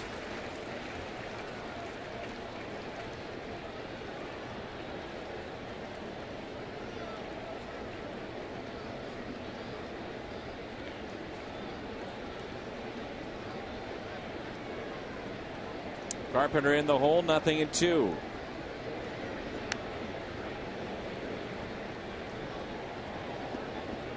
Edwin Jackson, 2009, his best season as far as first halves go with Detroit, all-star that year. So 8 teams in parts of 10 seasons. And the reason why a team like Chicago would like him, 200+ innings the last 4 years, 10 or more wins each season going back to 2008. So takes the ball every 5th day, gives you innings. Teams that are good, bad, and different.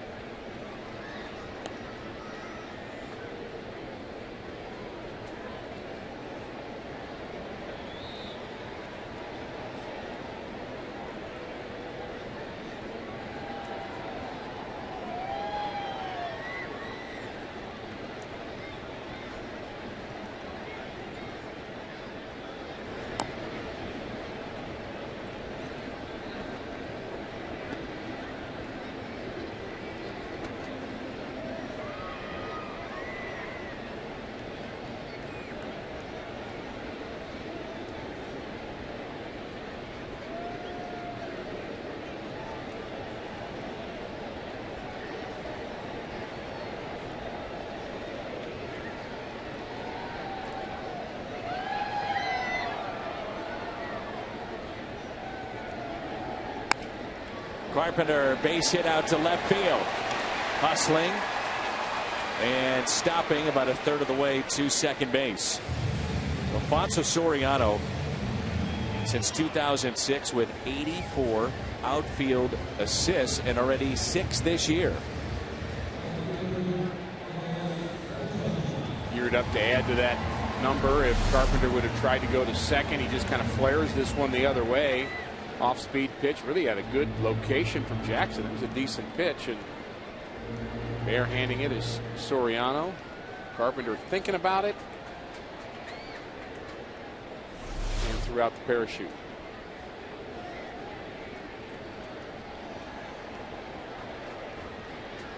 Here's Beltran with 2 outs.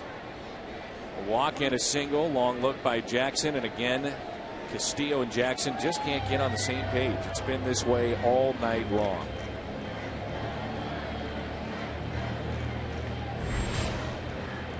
A 75 pitches already. And a lot of it's been with Beltran.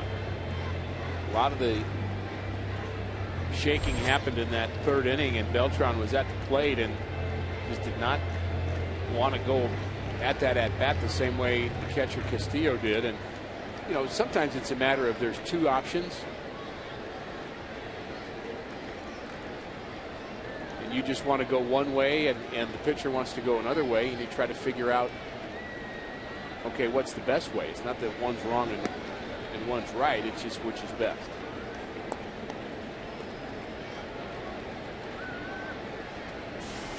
Leading vote getter right now in the National League for outfielders.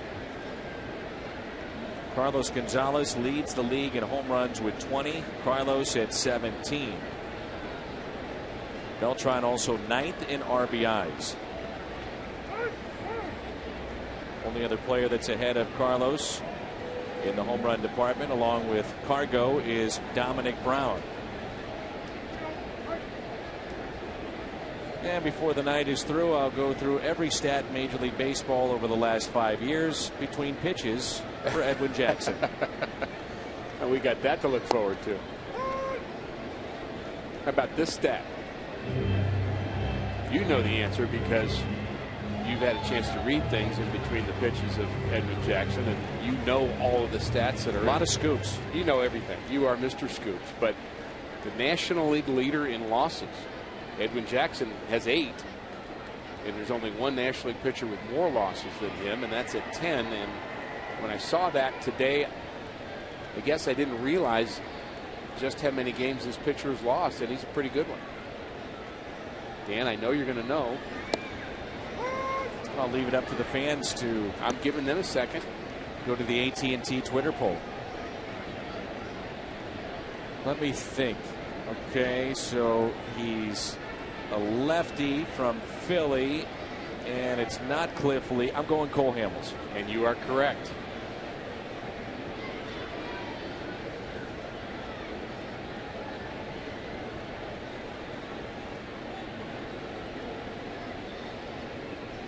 Here's a 1-2 pitch. Oh, to the backstop it goes.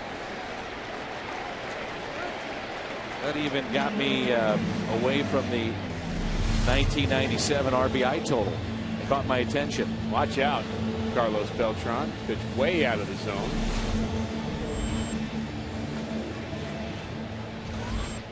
No surprise, wild pitch. Normally I could care less about pace of a game because it's the beauty of the sport, whether you like it or not. Yeah. However, I think this pace is detrimental to his team. This is beyond slow.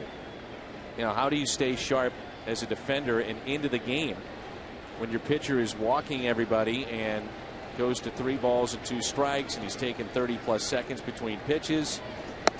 Now, I hate to defend pitchers, as you know, because I can be hard on them because I get the fact that, you know, all the excuses that you hear or you want to attribute to a pitcher. You know, there are times where I would, you know, not like to hear those excuses and blame them for things. But why is it not the catcher's fault? Why do we always think it's the pitcher's fault? That the catcher is not given signs quickly enough.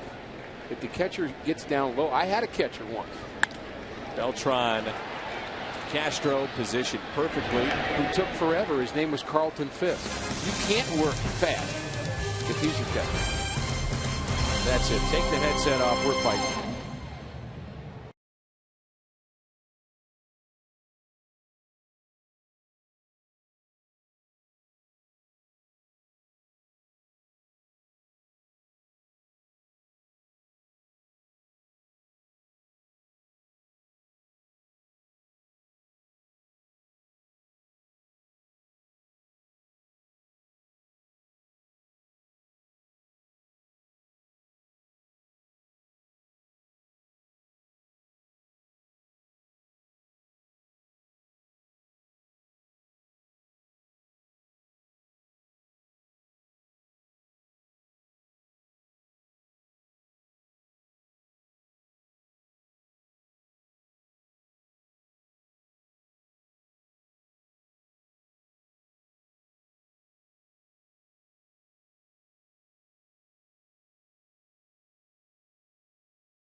Lewis with 4 base hits, the Cubs with 2.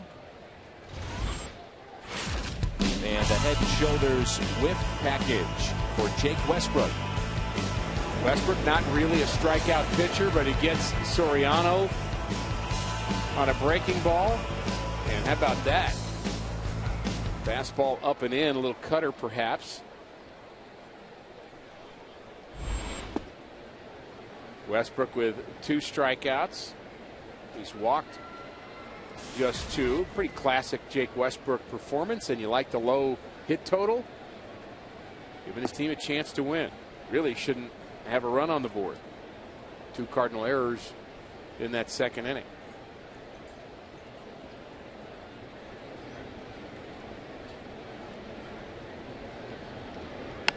Pitch was up and a ground ball deep in the hole. Kozma, the long throw. That's a good play there. I love it.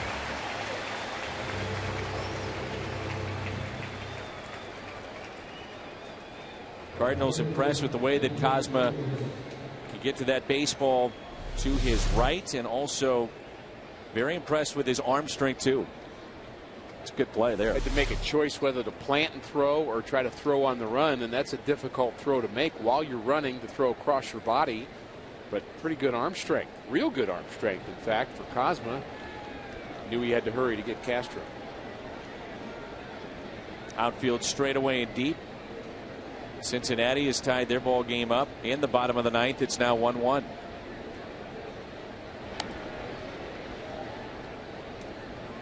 Chicago 14-19 on the road, and Dale Swain was saying that he feels his team is steadily making improvement, especially with their pitching staff and the quality starts that they have had. But they're just 9 wins away from their road total of wins in 2012. Lost 101 games a year ago. Dale Swain's second year as a manager, just 49 years of age. Mentioned he played 12 big league seasons, so he's been around and certainly being tested here as the Cubs are clearly in a rebuilding mode. Second year, 6 seasons with Milwaukee at a variety of roles. Dale Swain did. Well, you know it's a tough offseason when you have a team that goes 61-101, and then you're shot in the right ear with pellets during a quail hunting trip from a Hall of Famer. Yes, that did happen to Dale Swain. Really? Robin Yount. They were on a hunting trip, and Dale Swain was shot. Then all of a sudden he had to go to Arizona and start spring training and get those Cubbies back on the right track. Tough way to start a year, I'd say. It's part of the Boston Red Sox coaching staff when they won the World Series against St. Louis in 2004.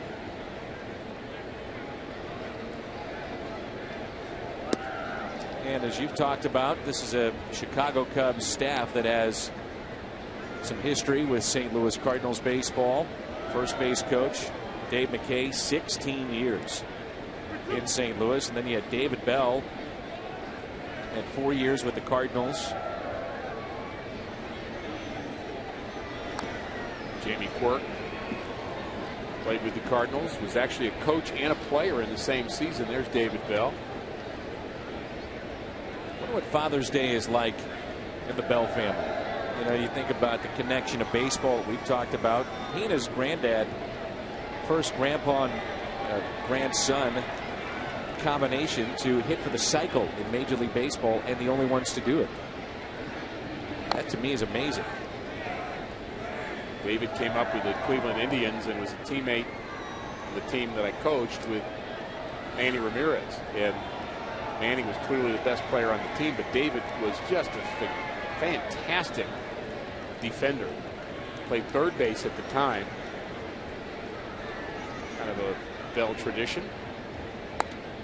Buddy was an outstanding fielding third baseman, and David ultimately found a home at second base. And was with the Cardinals. Didn't play a lot with the Cardinals, but when he moved on to Seattle and the Phillies, really put together some big years.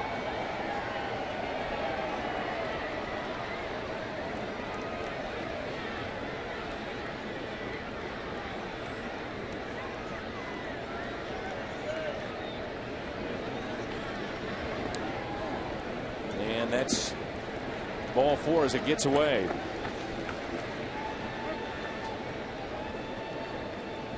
What's on tap? Lance Lynn.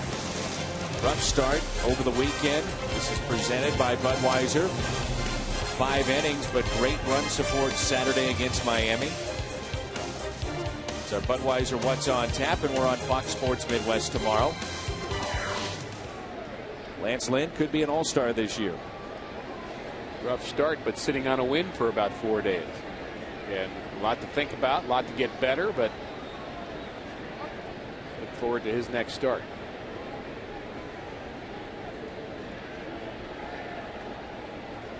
Alfonso Soriano looks at a strike as Westbrook was able to really get him to expand the zone last time up. Soriano, 379 career home runs, 2 away from Albert Bell on the all-time list. That'll put him at number 63 all-time.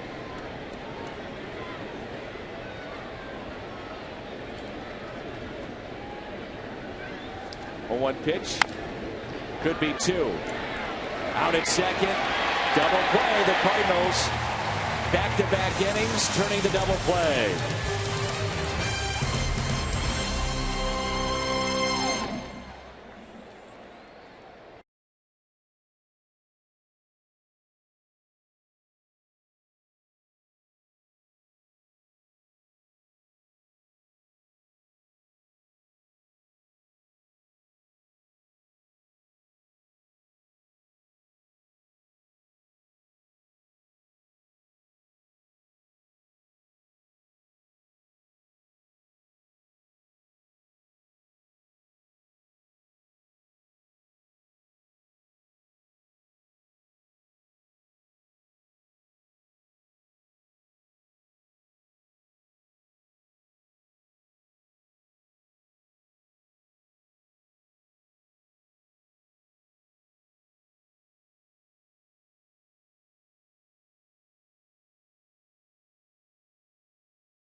Cardinals will make the all-star roster. 36% say 4 to 5. And that's probably right on the mark. Can only take so many. And at this point, I would think Wainwright's got to go. Beltran, Molina, that's 3 definites. But then after that, I mean, you've got Craig and Mejica, Carpenter, Shelby Miller. Shelby, I mean, this goes on and on. Now, in fairness, there are a lot of other teams that are looking at some of their players and saying, boy, he's having a good year. We'd like to see our guy there. And, you know, we're going to look at it through the glasses of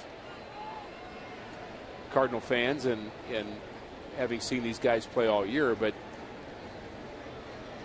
one of the hard things is you're trying to get a player from each team, trying to get a balanced representation from your league.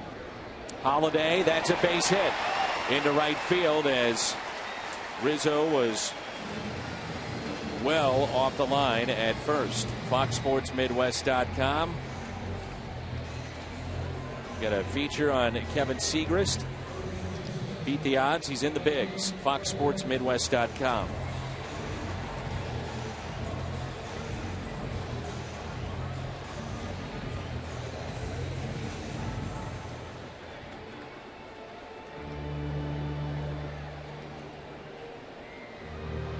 Blown save for Jason Grilli his first of the year.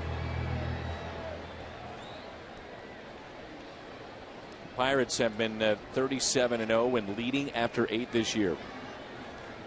He's probably an all-star, should be an all-star. Yes. But how can Mojica not be? I think he's in. Really leading the National League in saves, and Mojica right behind him. Here's Alan Craig. How about a home run right here? I know you're thinking it, Rick Horton. I am.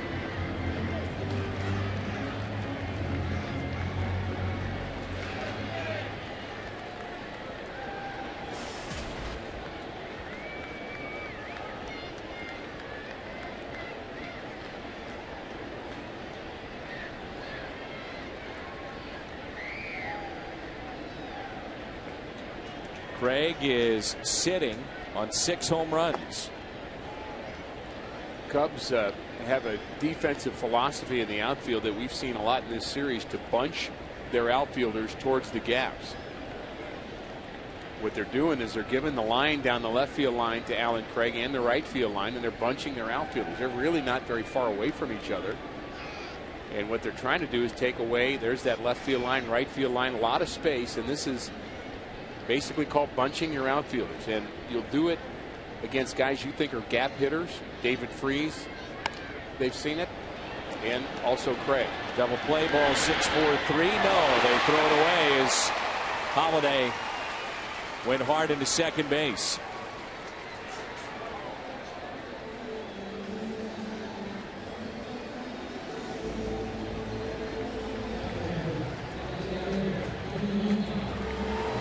Double plays have been a theme in this series.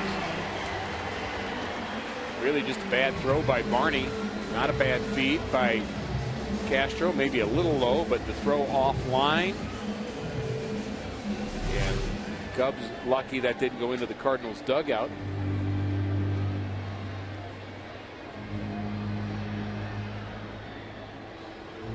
Last 21 games, Molina has raised his average 38 points coming into play.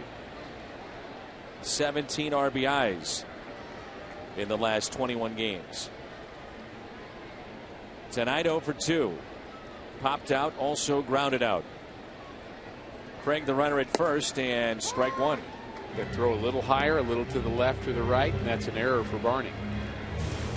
Last year, 141 consecutive games without an error, which tied a major league record. He won the Gold Glove. And this year, no errors this season. We've talked about the streak that John Jay has. The National League record for errorless games for a catcher is Mike Matheny. 252 games. Major League record is held by another manager in the National League, Mike Redmond, who had 253 games.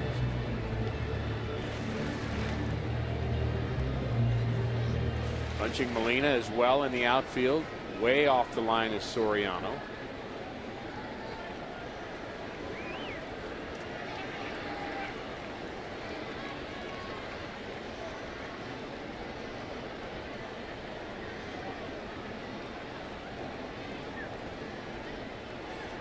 Runner goes, and it's fouled back. Saw that an awful lot a few years ago with Molina. Great bat control and a perfect hit and run candidate when he's at the plate.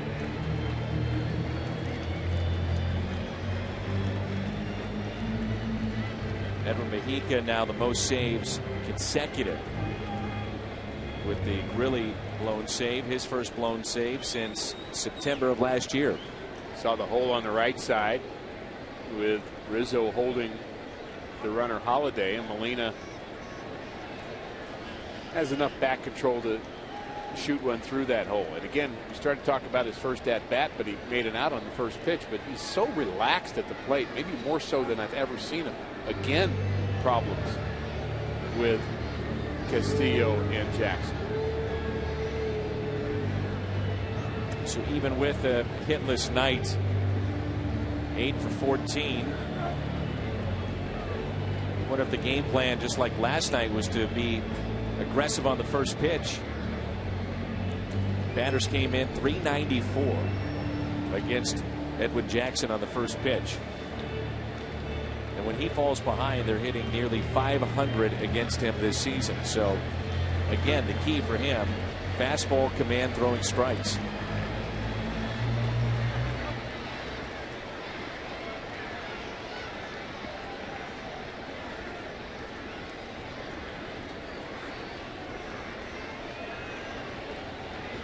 One and two is pulled foul.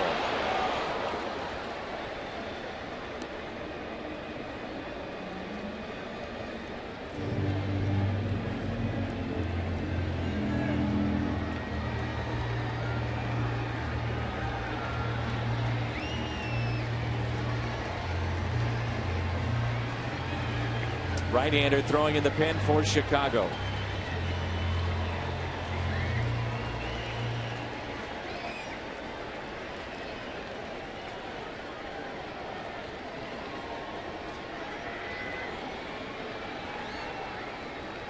One-two pitch. Yachty hits it out to deep left. Soriano back, looks up, gone! Cardinals on top. Yachty takes him deep. His fifth of the season, his third against Edwin Jackson.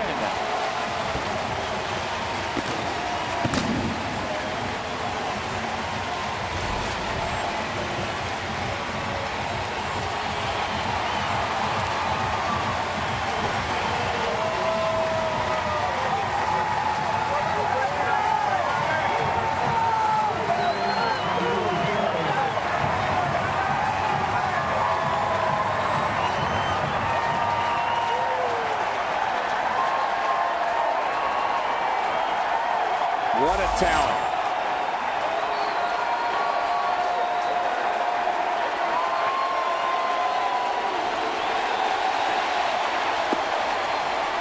Quick curtain call for Molina. On a 1-2 pitch. Knocks it out of here. Cardinals on top 3-1. Pretty emotional trip around the bases for Yadier Molina, too. We saw a lot of excitement and passion.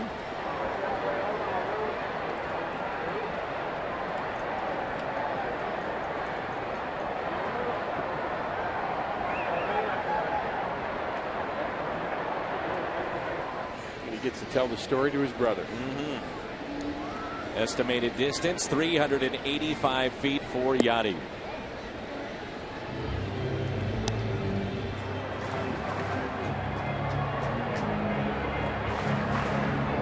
I'm sure Benji's happy when all of the Cardinal players do something good, but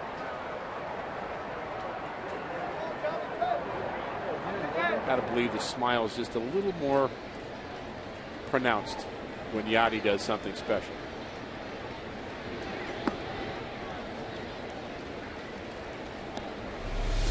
Nissan drive of the game, home run for Yadier Molina. Jackson tried to go in. Castillo set up in. They talked about it. Yeah, it looks like they made the wrong choice.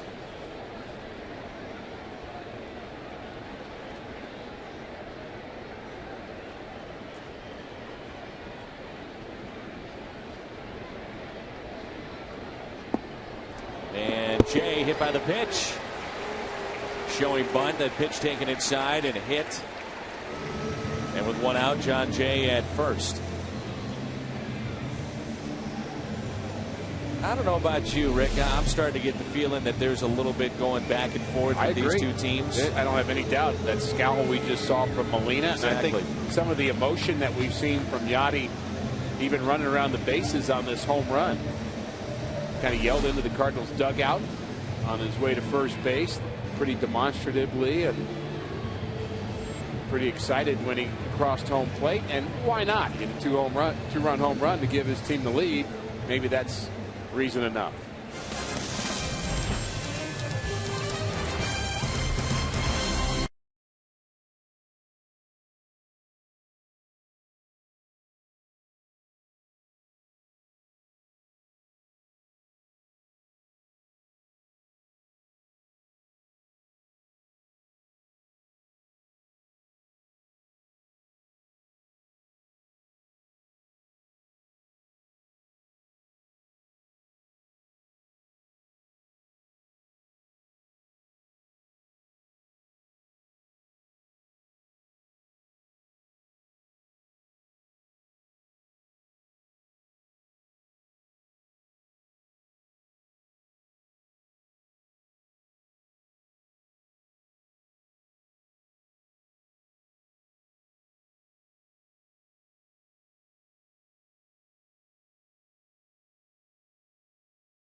appearance for the Chicago right-hander. And this is our Chevy called to the pen. Cardinals have seen him quite a bit over the years. He played with the Brewers from 2006 through 2010, and we saw him in spot starts occasionally, but mostly out of the bullpen for Milwaukee. Rick, while we have a moment, very good friend Dennis Burr passed away yesterday, and Diane Burr, his wife, sent me the news this morning, and those two have been instrumental in helping out a lot of kids with special needs in St. Louis. So thoughts and prayers with Diane tonight, and we will certainly miss Dennis Burr. Great guy, great person, huge Cardinal fan. Very sad to hear that news. So Dennis, I'm thinking about you now, and Diane, we're all pulling for you and thinking about you at this time.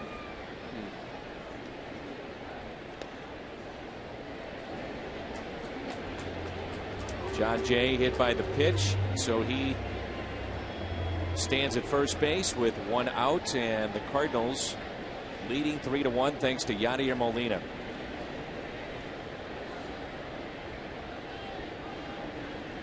Runner goes, and it's a base hit into right. Jay on his way to third.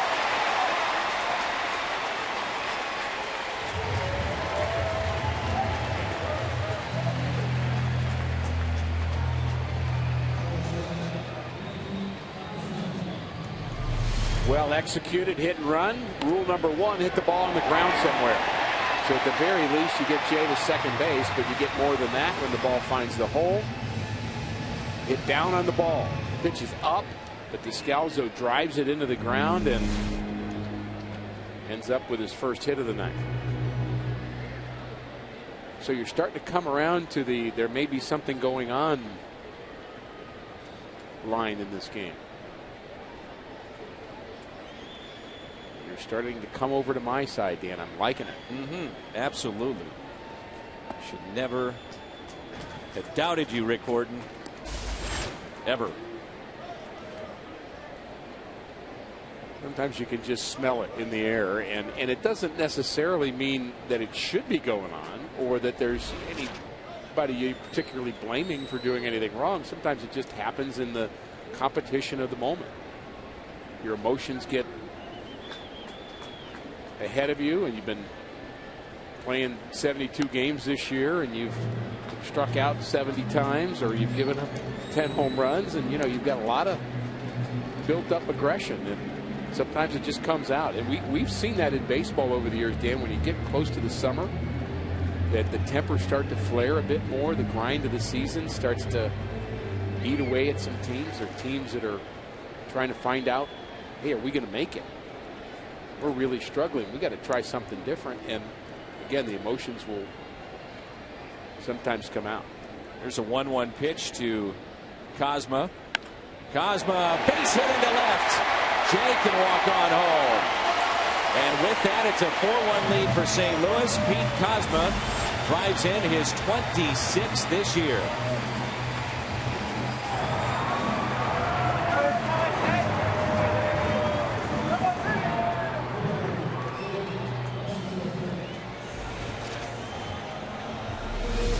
Villanueva hasn't gotten the job done yet. The location down and away from Castillo. The pitch, not exactly down and away, up and in, and Kozma turns on. Closes the book on Jackson. Here's Jake Westbrook.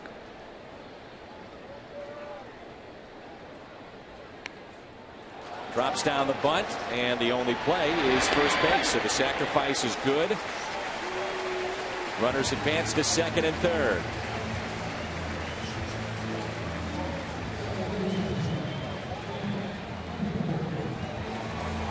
May not feel like it right now. The Cardinals with a nice 4-1 lead, but I think those runners at second and third important. You can really make this a very different game with a base hit here with 2 outs. You got, well, a pretty good guy at the plate to do that, Matt Carpenter. He's been a producer. 53 runs scored, 25 RBIs out of the leadoff spot.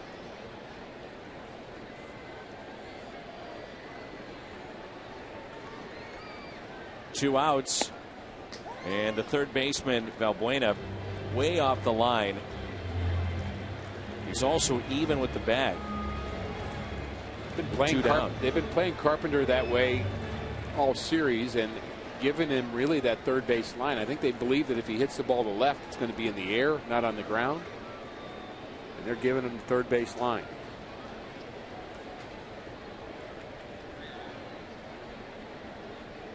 Two-hit night for Matt Carpenter. Another multi-hit game. He's among the league leaders in that category. Line drive to left, a bloop hit to left, a run scored. He's also flied out to left. Big gap in right center. 2 big runs out there if he can bring them in.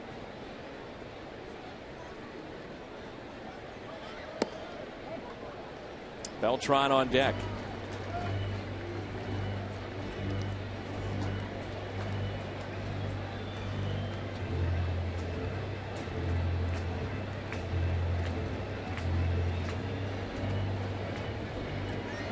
Dwayne Hilton, our organist, has been working especially hard tonight between pitches.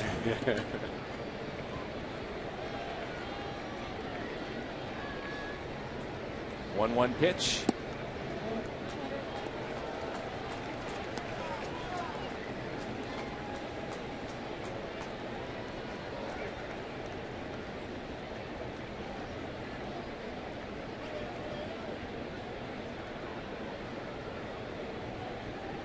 Inning started with a base hit by Holiday.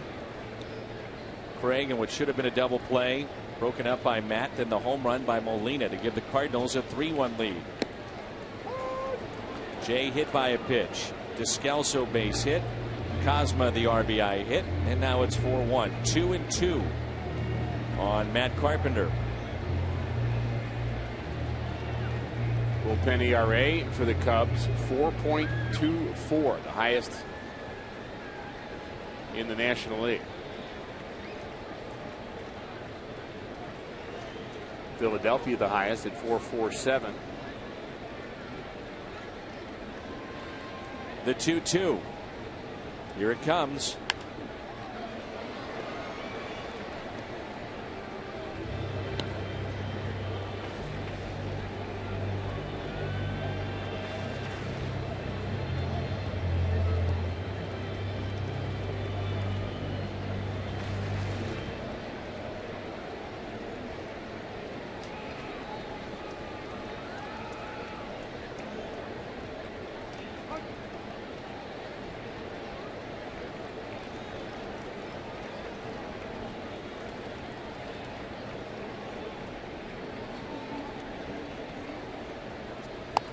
Carpenter just staying alive, and we haven't seen him really hit a ball to the right side in this series, so you can understand why they would shade him in the outfield this way.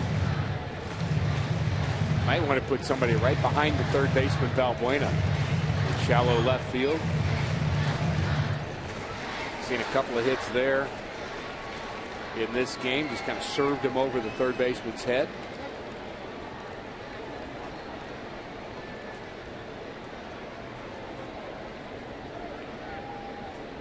The 2-2.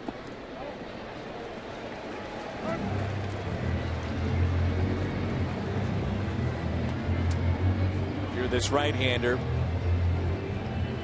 last thing you want to do is see Beltran come up with the bases loaded. If you're Matt Carpenter, you're expecting a pretty good pitch to hit, I would assume. Spray chart on Carpenter. Let's see what kind of pitch he gets, but that's why they're playing him off the line at third base. On the ground in the infield, it goes to the right side. Outfield a little more spread out. Carpenter sharply to Rizzo, race to the bag, and he is out. Cardinals strand 2, but Yachty gives the Cardinals the lead with a 2-run shot, and then the RBI by Pete Cosma. Just got Carpenter.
Stadium.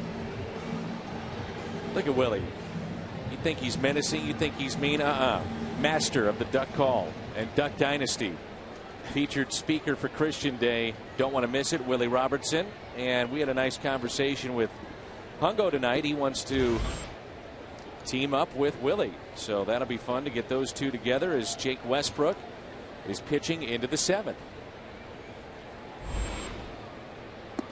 And Rizzo takes a breaking ball down and in. So the pitch count very low for Westbrook, but you're seeing him just coming off the disabled list. You wonder if Mike Matheny would have a fairly quick hook with Jake tonight.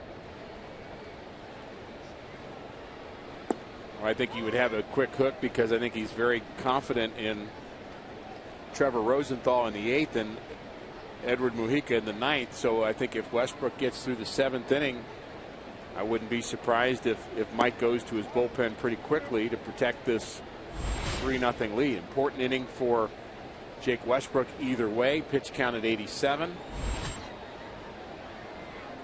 I would say a good chance this is his last. 2-1 pitch. Seen Jake go the distance before earlier this season. First 6 outings, he had a 1.62 ERA. ERA at the start of play tonight, barely over 2. Sharply hit to second. Carpenter there. 1 away.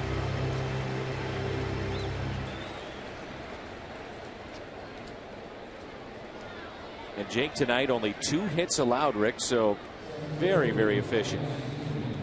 Rizzo had one of them. Scored the lone Cub run that was unearned in the 2nd inning. And the other hit belongs to Valbuena. Leadoff base hit in the 3rd. He tried to steal. The Cardinals stole the sign. And Yachty threw him out.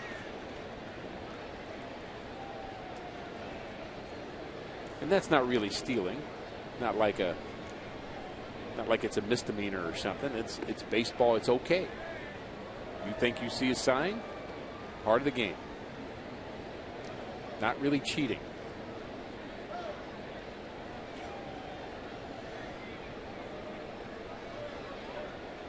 Here's a 1-1 pitch. Hit out of play. Either that or they guessed right. Either way, it's part of the game. Just like throwing inside and sometimes hitting a player. The various things that go on inside a game. And so look at that. Jake Westbrook, the run earlier in the ball game unearned. Remember the 2 errors in the 2nd committed by the Cardinals. And the ground ball. Carpenter 2 away.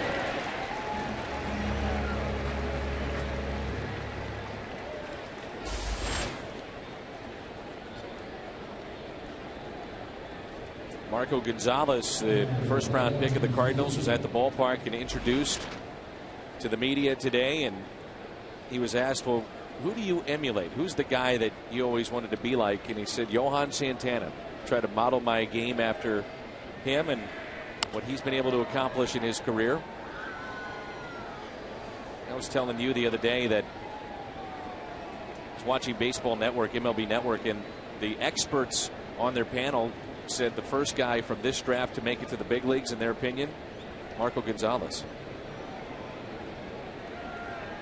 They've already got him targeted for that guy, so you can expect there'll be a lot of scrutiny on him. And that would add to the Cardinals' already long list of prospects that have put the Cardinals minor league system #1 in all of baseball in terms of prospects. And it wasn't that long ago that the Cardinals were, I believe, 27th, just 2 or 3 years ago. So credit to restocking the minor leagues. 15 ground ball outs for Westbrook tonight. 4-1, time to stretch.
no-hitter against St. Louis last year.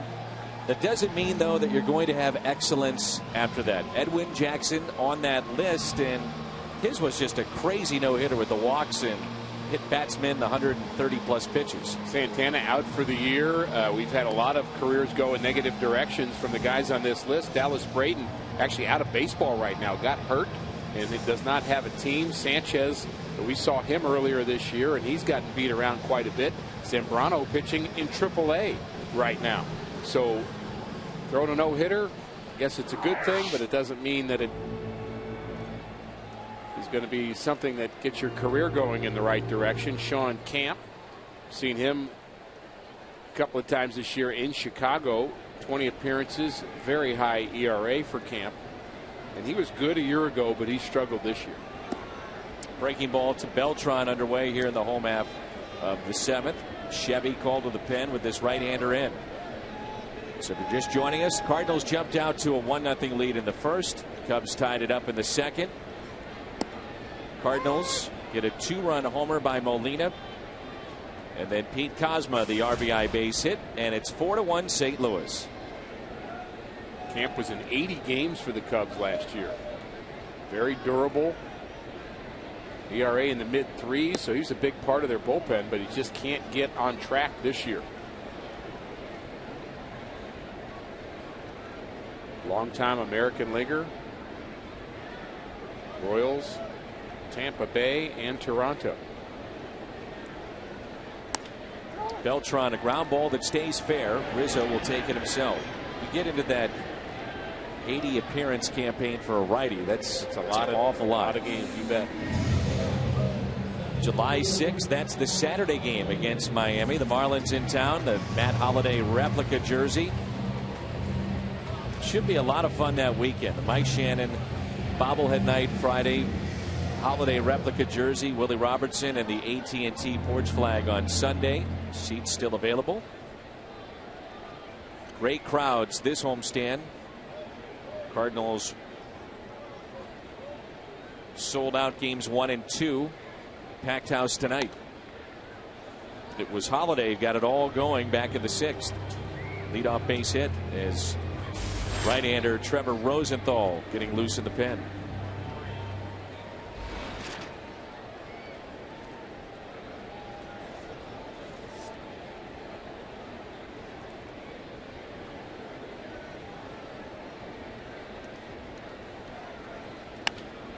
Bouncer left side and a base hit. Holliday, a 2-hit night.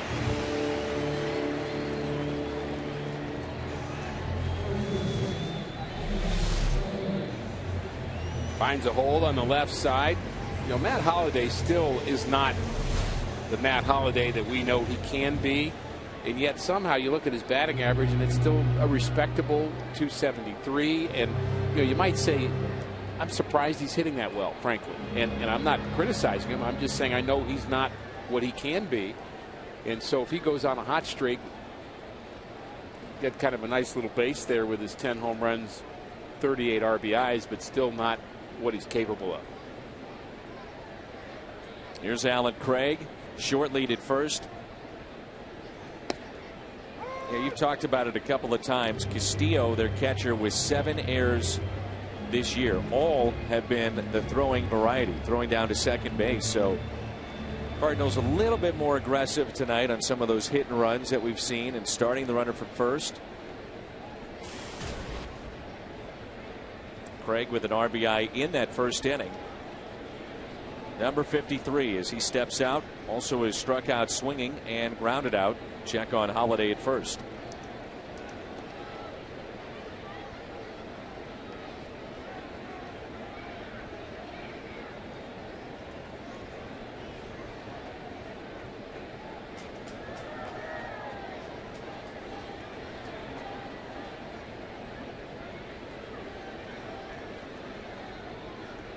One pitch. Could be 2, 4, 6, 3 on the double play.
On Fox Sports Midwest, we go to our studio, Bommarito Sports Update with Pat Paris.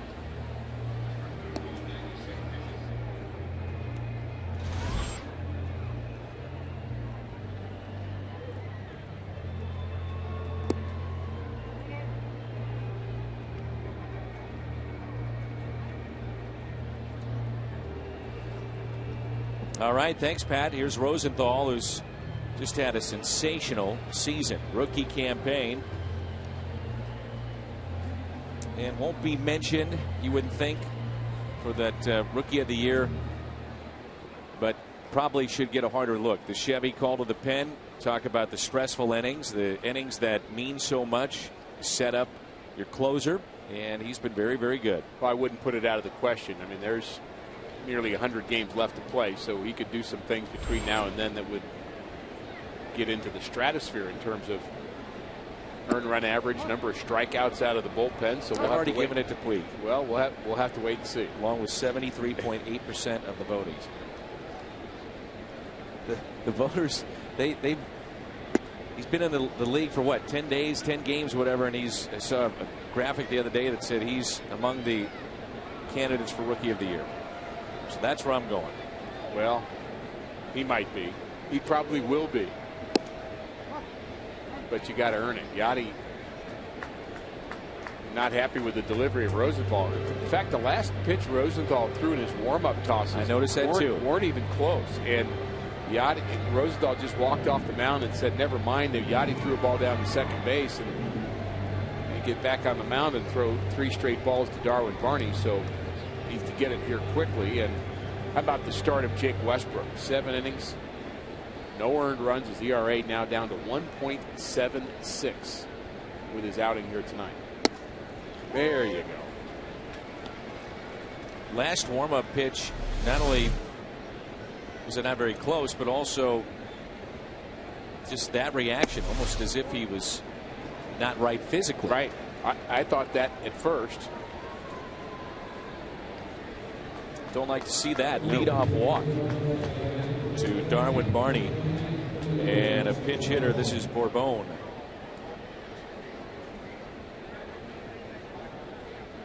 So the line on camp is a scoreless inning. Bourbon's had 5 pinch hits. He's their one left-handed pinch hitter. They do have Deanna Navarro, switch hitting catcher. It's really been their best pinch hitter. Kind of interested they're not using him right here. Navarro 6 for 14 as a pinch hitter with 2 home runs.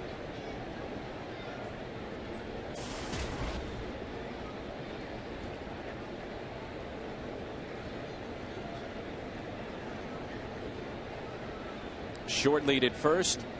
0-1 pitch showing bunt here in the 8th inning and down by 3 runs.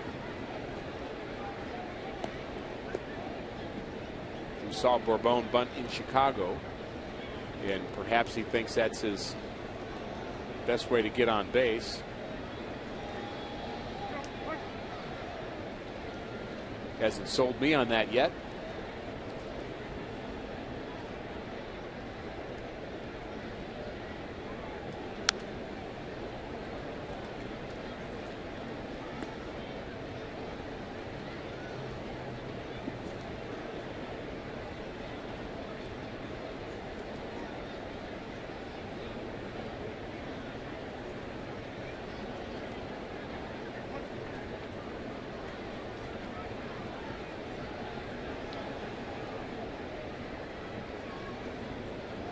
Oh-2 pitch, nearly to the backstop.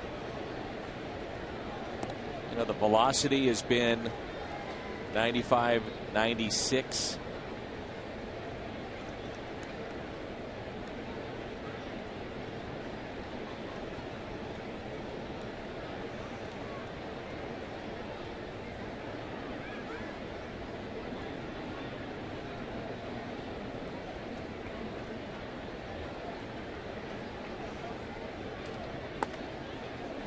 Popped up with the changeup.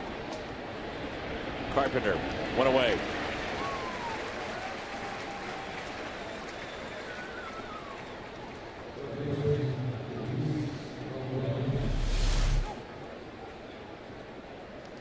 Change up. Good location, down.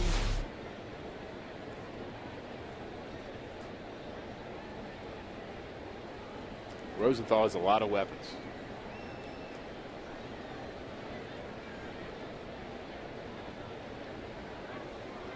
And even when he doesn't have his best stuff, he can rear back and fire it. And even if he makes a mistake in the zone, get away with it with that velocity.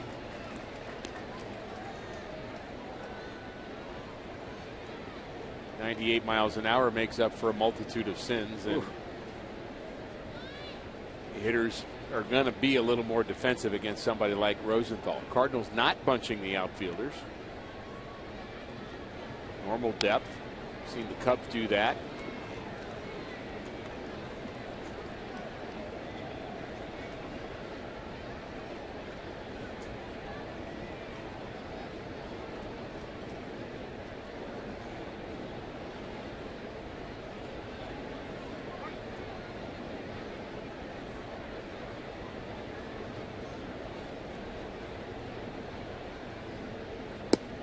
Wow, 98. Couldn't pull the trigger. Smoke from Rosenthal.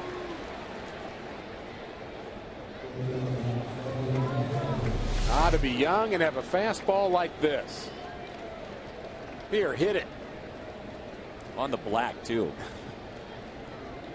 Seems to have found his control after struggling with Darwin Barney, walking him to lead off this inning. So 2 down. And that ball scoots away from Yachty. Maybe a pass ball. Kind of handcuffed him a little bit.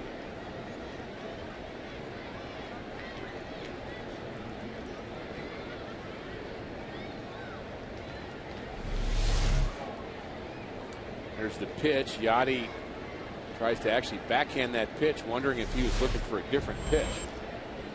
Actually talking about it now.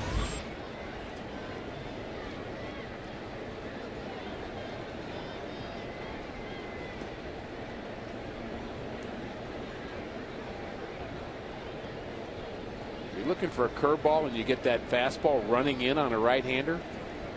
No wonder he didn't catch it, but yeah.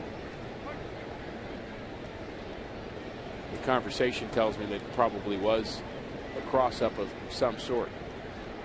Not impossible for the cross-up to be the catcher's fault. That happens sometimes. Catcher puts down a sign, thinks he puts down something else. Or I would bet that that's happened to Yachty before. It's happened to every catcher. Change up on the last pitch. 1 ball, 1 strike.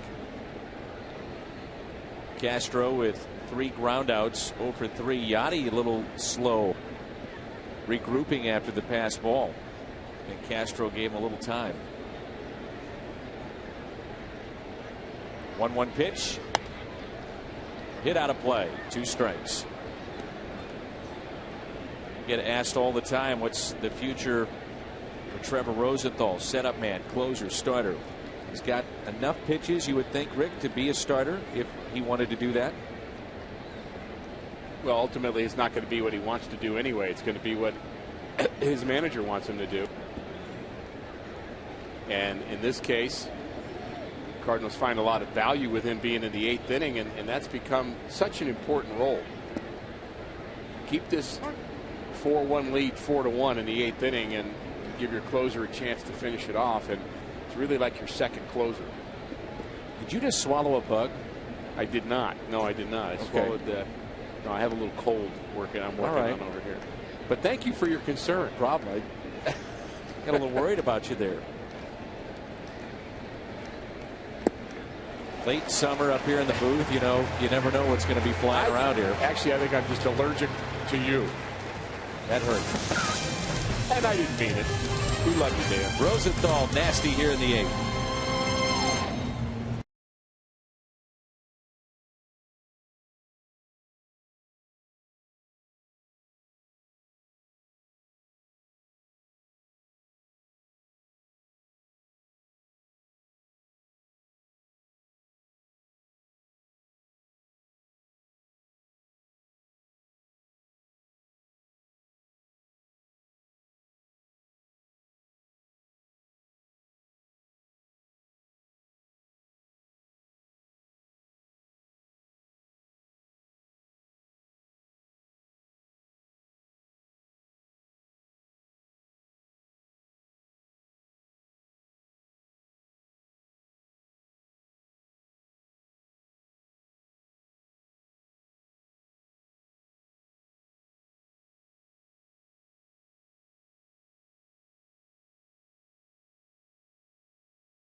is brought to you by Bud Light, the sure sign of a good time. Here we go.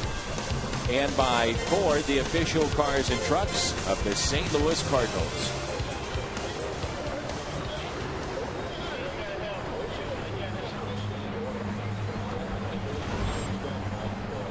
Beautiful night here at Busch Stadium. Glad you're with us. Blake Parker's our Chevy called to the pen. And opponents hitting just 143 off of Blake this year. The 8 strikeouts, nearly 8 innings of work. Nice round of applause for Yadier Molina as he's introduced to the home folks. And why not? Last time up, 2-run shot.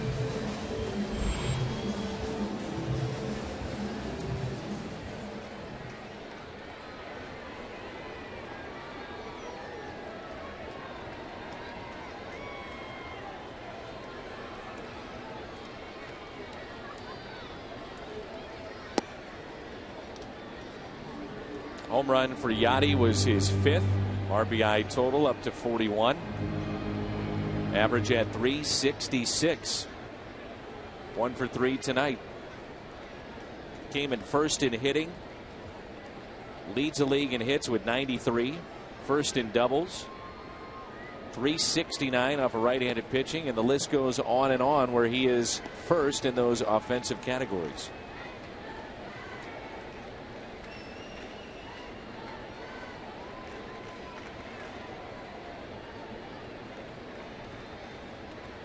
Logan Van Breusingen is watching baseball tonight. Favorite player Yadi. Let's see what he does.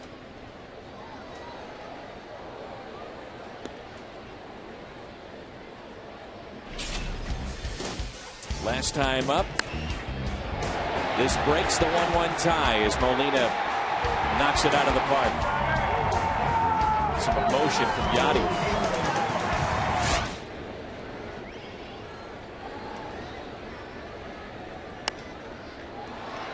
High fly ball into shallow right center field. Center fielder wants it. 1 away.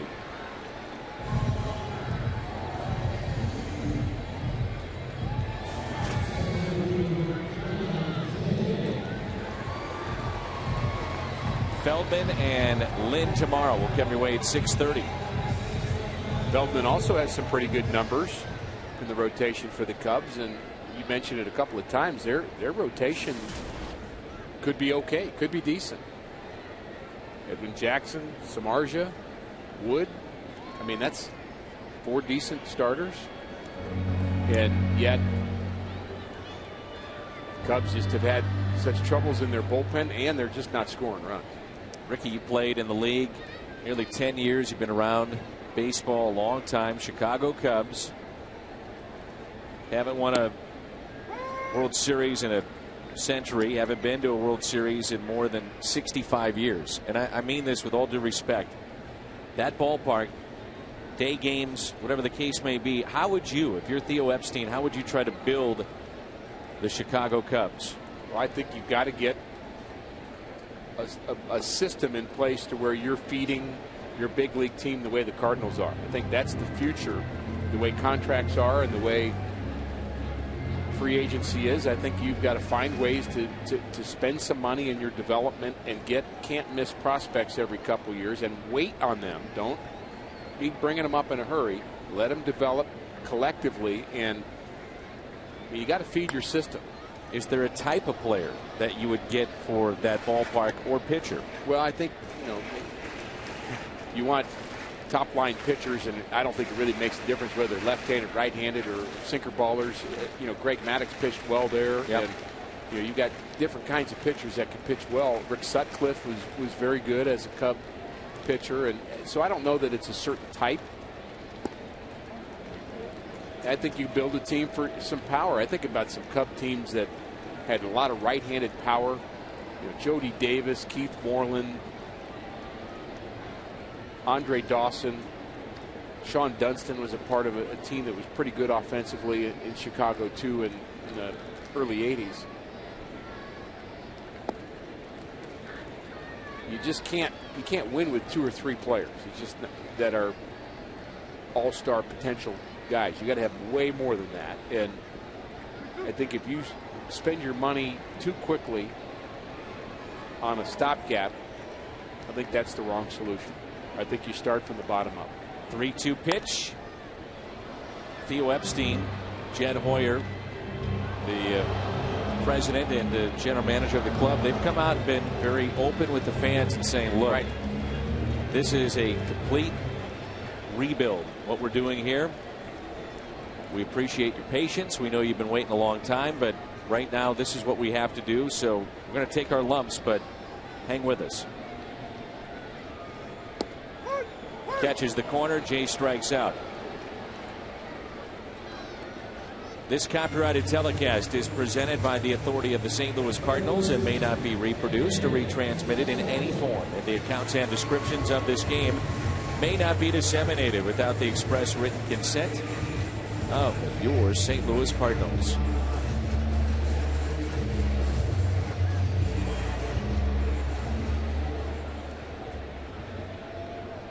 Two outs, nobody on for Descalso. Mojica throwing in the pen for St. Louis.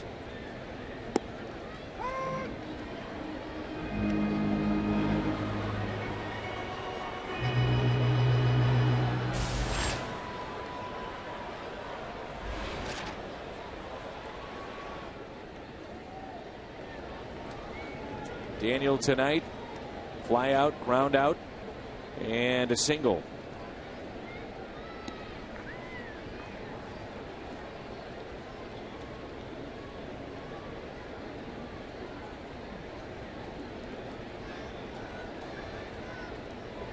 Right now the fans really do make this rivalry, but when the Cubs are playing well, Cardinals playing well, it takes it to a different level. Sure does.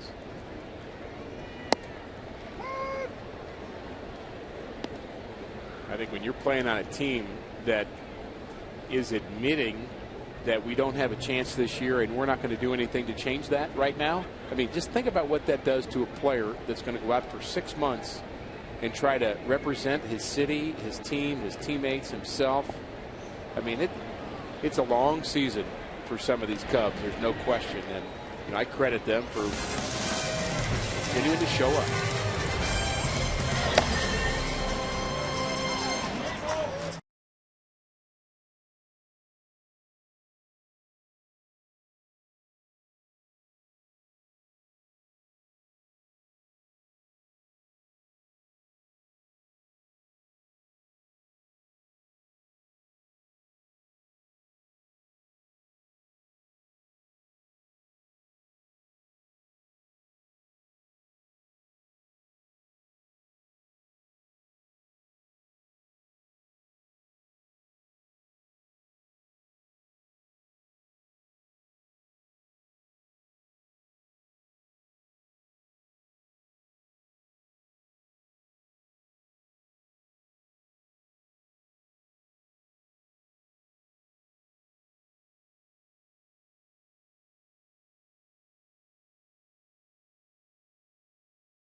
Was coming up after the game on the post-game edition of Missouri Lottery Cardinals Live. Pat Paris and Al Raboski will be at Lumiere Place.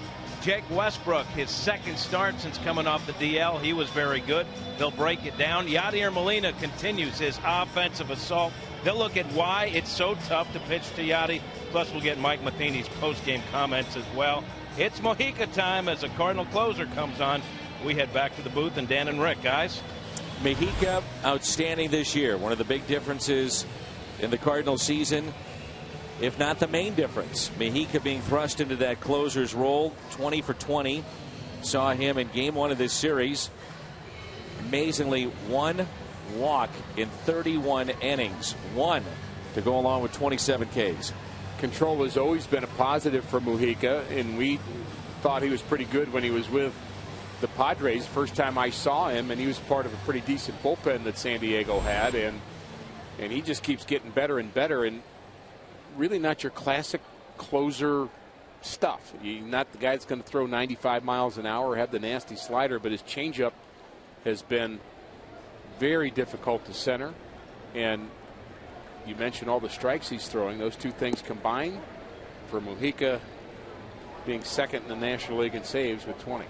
Rosenthal scoreless inning in relief of Jake Westbrook, who is not allowed an earned run. 3 starts, 22 innings at home this year. There's a high fly ball lifted to left. That's not Holiday. Shane Robinson took over and left.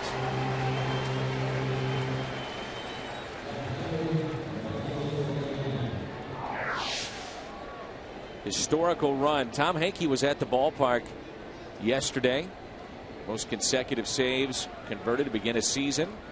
Henke 1 season in St. Louis. Jeff City native. Then Edward Mujica at 20, and then Izzy at 16.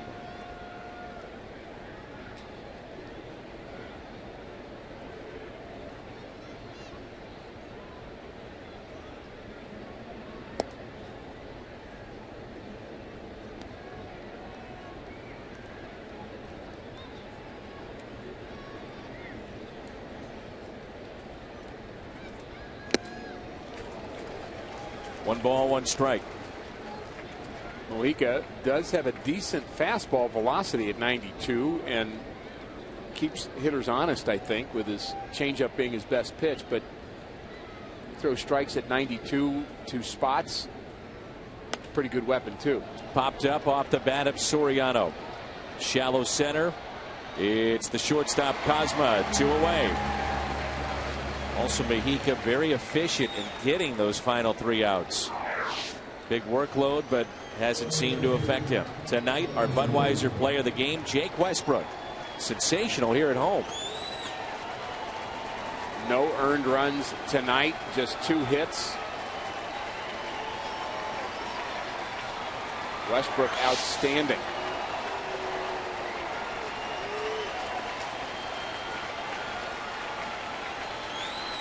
$43,000 plus on their feet. Strike 1 to Anthony Rizzo.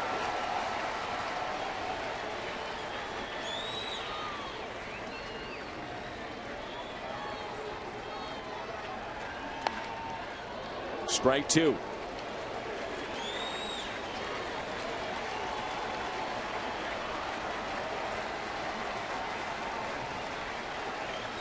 You watch enough games, you know it's not that easy to just get strike 1, strike 2 that easy.